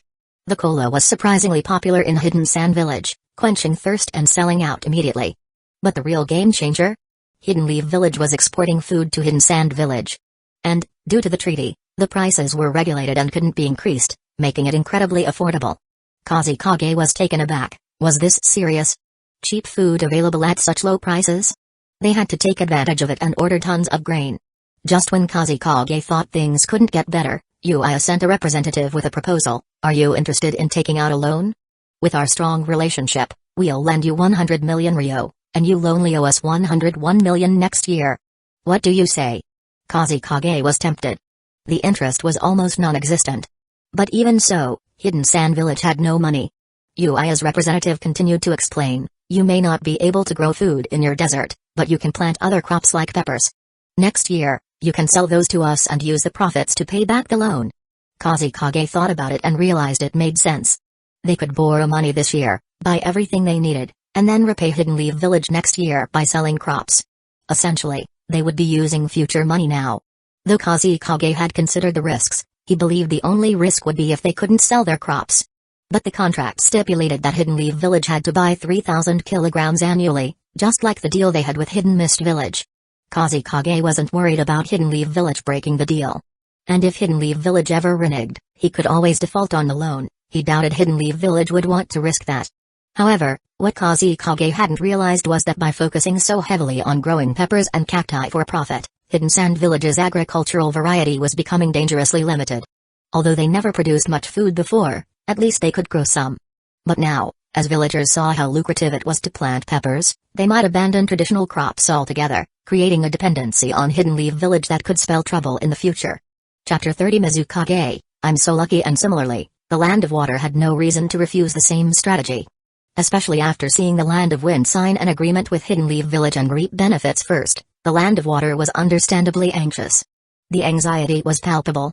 Especially with the second Mizukage, Kaido Genjutsu, and the second Tsuchikage, Mu, on the front lines. Hidden Mist Village, led by families like the Minazuki, was far from the reckless, bloodthirsty ways of Guilan Huanayu. These ruling families would undoubtedly prioritize securing benefits first. Hidden Leaf Village's offer of benefits was too tempting to ignore. Even the strongest powers couldn't resist it. Of course, no one would oppose this, since the deal was highly advantageous. In comparison to the Land of Wind, which had relatively little to offer, the Land of Water could do far more. Its market was much larger, and there were many merchants in the Land of Water. The potential of the market speaks for itself. When a market grows large enough, if you don't open it willingly, other nations might use military force to do so. But the Land of Water had never encountered someone like Yuya, who laid out all the benefits clearly in the agreement. In short, the Land of Water had nothing to lose and everything to gain. With the second Mizukage away at the front lines alongside the second Tsuchikage, the governing families of Hidden Mist Village handled village affairs. These families were not about to make decisions out of pure loyalty to Hidden Mist Village. They would look after their own first. Yuya laid out a 3-step plan for Hidden Mist Village. Step 1 was to open up the market, which was already accomplished with the cooperation of the ruling families. Step 2 involved industrial development. Yuya planned to open various factories, canning, ham, and cola plants, though these were supplementary. The priority was factories that could bring in substantial profit and strengthen the nation. These included steel, construction, and chemical plants. In this world, there didn't seem to be any oil, but had there been, it would likely have been in the Land of Wind, due to the stereotype that deserts and oil go hand in hand, although that's not always true. If there had been oil, the Land of Wind would have thrived. Alas, that was not the case. Having no oil meant one less reason for world conflict. Yuya treated Hidden Leaf Village's merchants exceptionally well, offering them generous subsidies, on the condition that they export goods from Hidden Leaf Village. If Hidden Leaf Village's factories could meet the village's needs, then that was all well and good. But Yuya knew that markets would develop, and if Hidden Leaf Village didn't claim those markets first, local merchants would take over. This was unacceptable to Yuya. He had invested heavily in opening up the markets of the two nations, offering substantial benefits in the process. He had even exchanged 50 kilograms of gold on the black market to maintain this initial phase of spending. Yuya didn't dare inform Senju Tobirama about this. If Tobirama knew, he wouldn't necessarily stop Yuya, but he would likely insist that a portion of the gold be used to support frontline ninjas. It's not that Yuya didn't want to support the front lines, but he believed resources needed to be managed carefully. If everything were spent now, what would they do later? Fortunately, when winter came, the warriors of Hidden Cloud's village once again engaged Hidden Leaf Village, leaving Tobirama too busy to handle village affairs. Tobirama entrusted the village's financial matters to Yuya, with Kagami Uchiha assisting. Tobirama then departed for the front lines. Incidentally, Kagami Uchiha now knew that Yuya was the mastermind behind the construction of the wetland bridge, a project that had astounded him. The wetland around the bridge now provided Hidden Leaf Village with bountiful resources every autumn, including fruits, herbs, and a variety of animals, all of which served as food.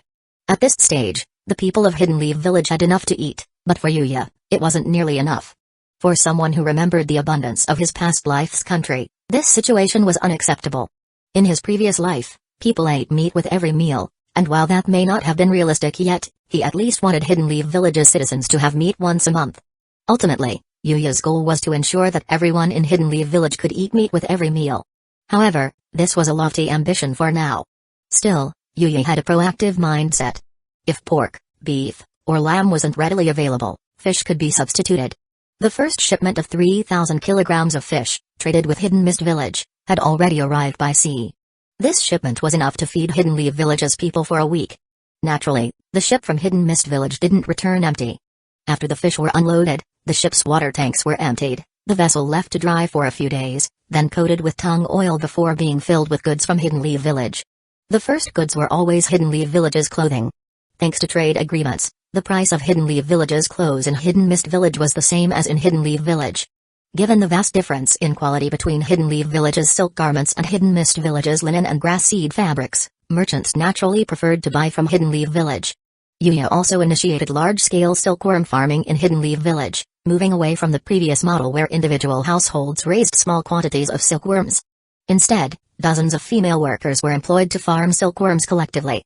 Each worker was assigned a few mulberry trees and would turn in a portion of the harvest, keeping the rest for personal profit. These workers labored diligently. Compared to the silk garments produced in Hidden Leaf Village, the linen clothes made in Hidden Mist Village were no match. Seeing the clear difference in quality and comparable prices, Hidden Mist Village merchants naturally chose Hidden Leaf Village's products. Yuya also opened several distilleries. Yes, even brewing alcohol could be industrialized. When Dobirama heard this, he was stunned. Wasn't brewing just a matter of throwing ingredients into a pot and waiting? How could this be turned into a factory? Not only could it be done, but the output was immense. Had it not been for concerns over grain shortages, Yuya would have expanded production tenfold. And there were distinct advantages. Hidden Mist Village's humid environment made silk clothes highly desirable, and the people there also craved strong alcohol to combat the dampness in their bodies. However, Hidden Mist Village's local alcohol was sweet and weak, closer to fruit wine than anything else. Now that Hidden Mist Village was trading with Hidden Leaf Village, they found that Hidden Leaf Village had everything they wanted. As a result, Hidden Mist Village's local clothing and alcohol industries began to suffer due to the competition from Hidden Leaf Village. In contrast, Hidden Leaf Village's factories thrived. Hidden Mist Village had even set up a knockoff cola factory, but they branded their drink Happy Water. With these moves, Hidden Mist Village's economy visibly improved. The second Mizukage, engaged in intense battles with the second Sushi-Kage on the front lines, was pleased with his village's newfound prosperity. However, he failed to notice that the real beneficiaries were the ninja clans of Hidden Mist Village, while ordinary citizens merely got by. By the following year, in the spring of Hidden Leaf Village's 18th year, the war had been raging for nearly a year. The conflict between Hidden Leaf Village and Hidden Clouds Village had lost some intensity, but the battle between Hidden Stones Village and Hidden Mist Village had only escalated. More and more ninjas were sent to the front lines. Until, at the end of that summer, the second Sushi-Kage and second Mizukage perished in a mutual death. Chapter 31 Shop The 18th year of Hidden Leaf Village marks a fresh start, with the village buzzing with more activity than the previous year. While Hidden Leaf Village isn't officially holding a celebration, there's a notable reason for this increase in liveliness. Yuya has established a winery, a food processing plant, and a cannery in the village.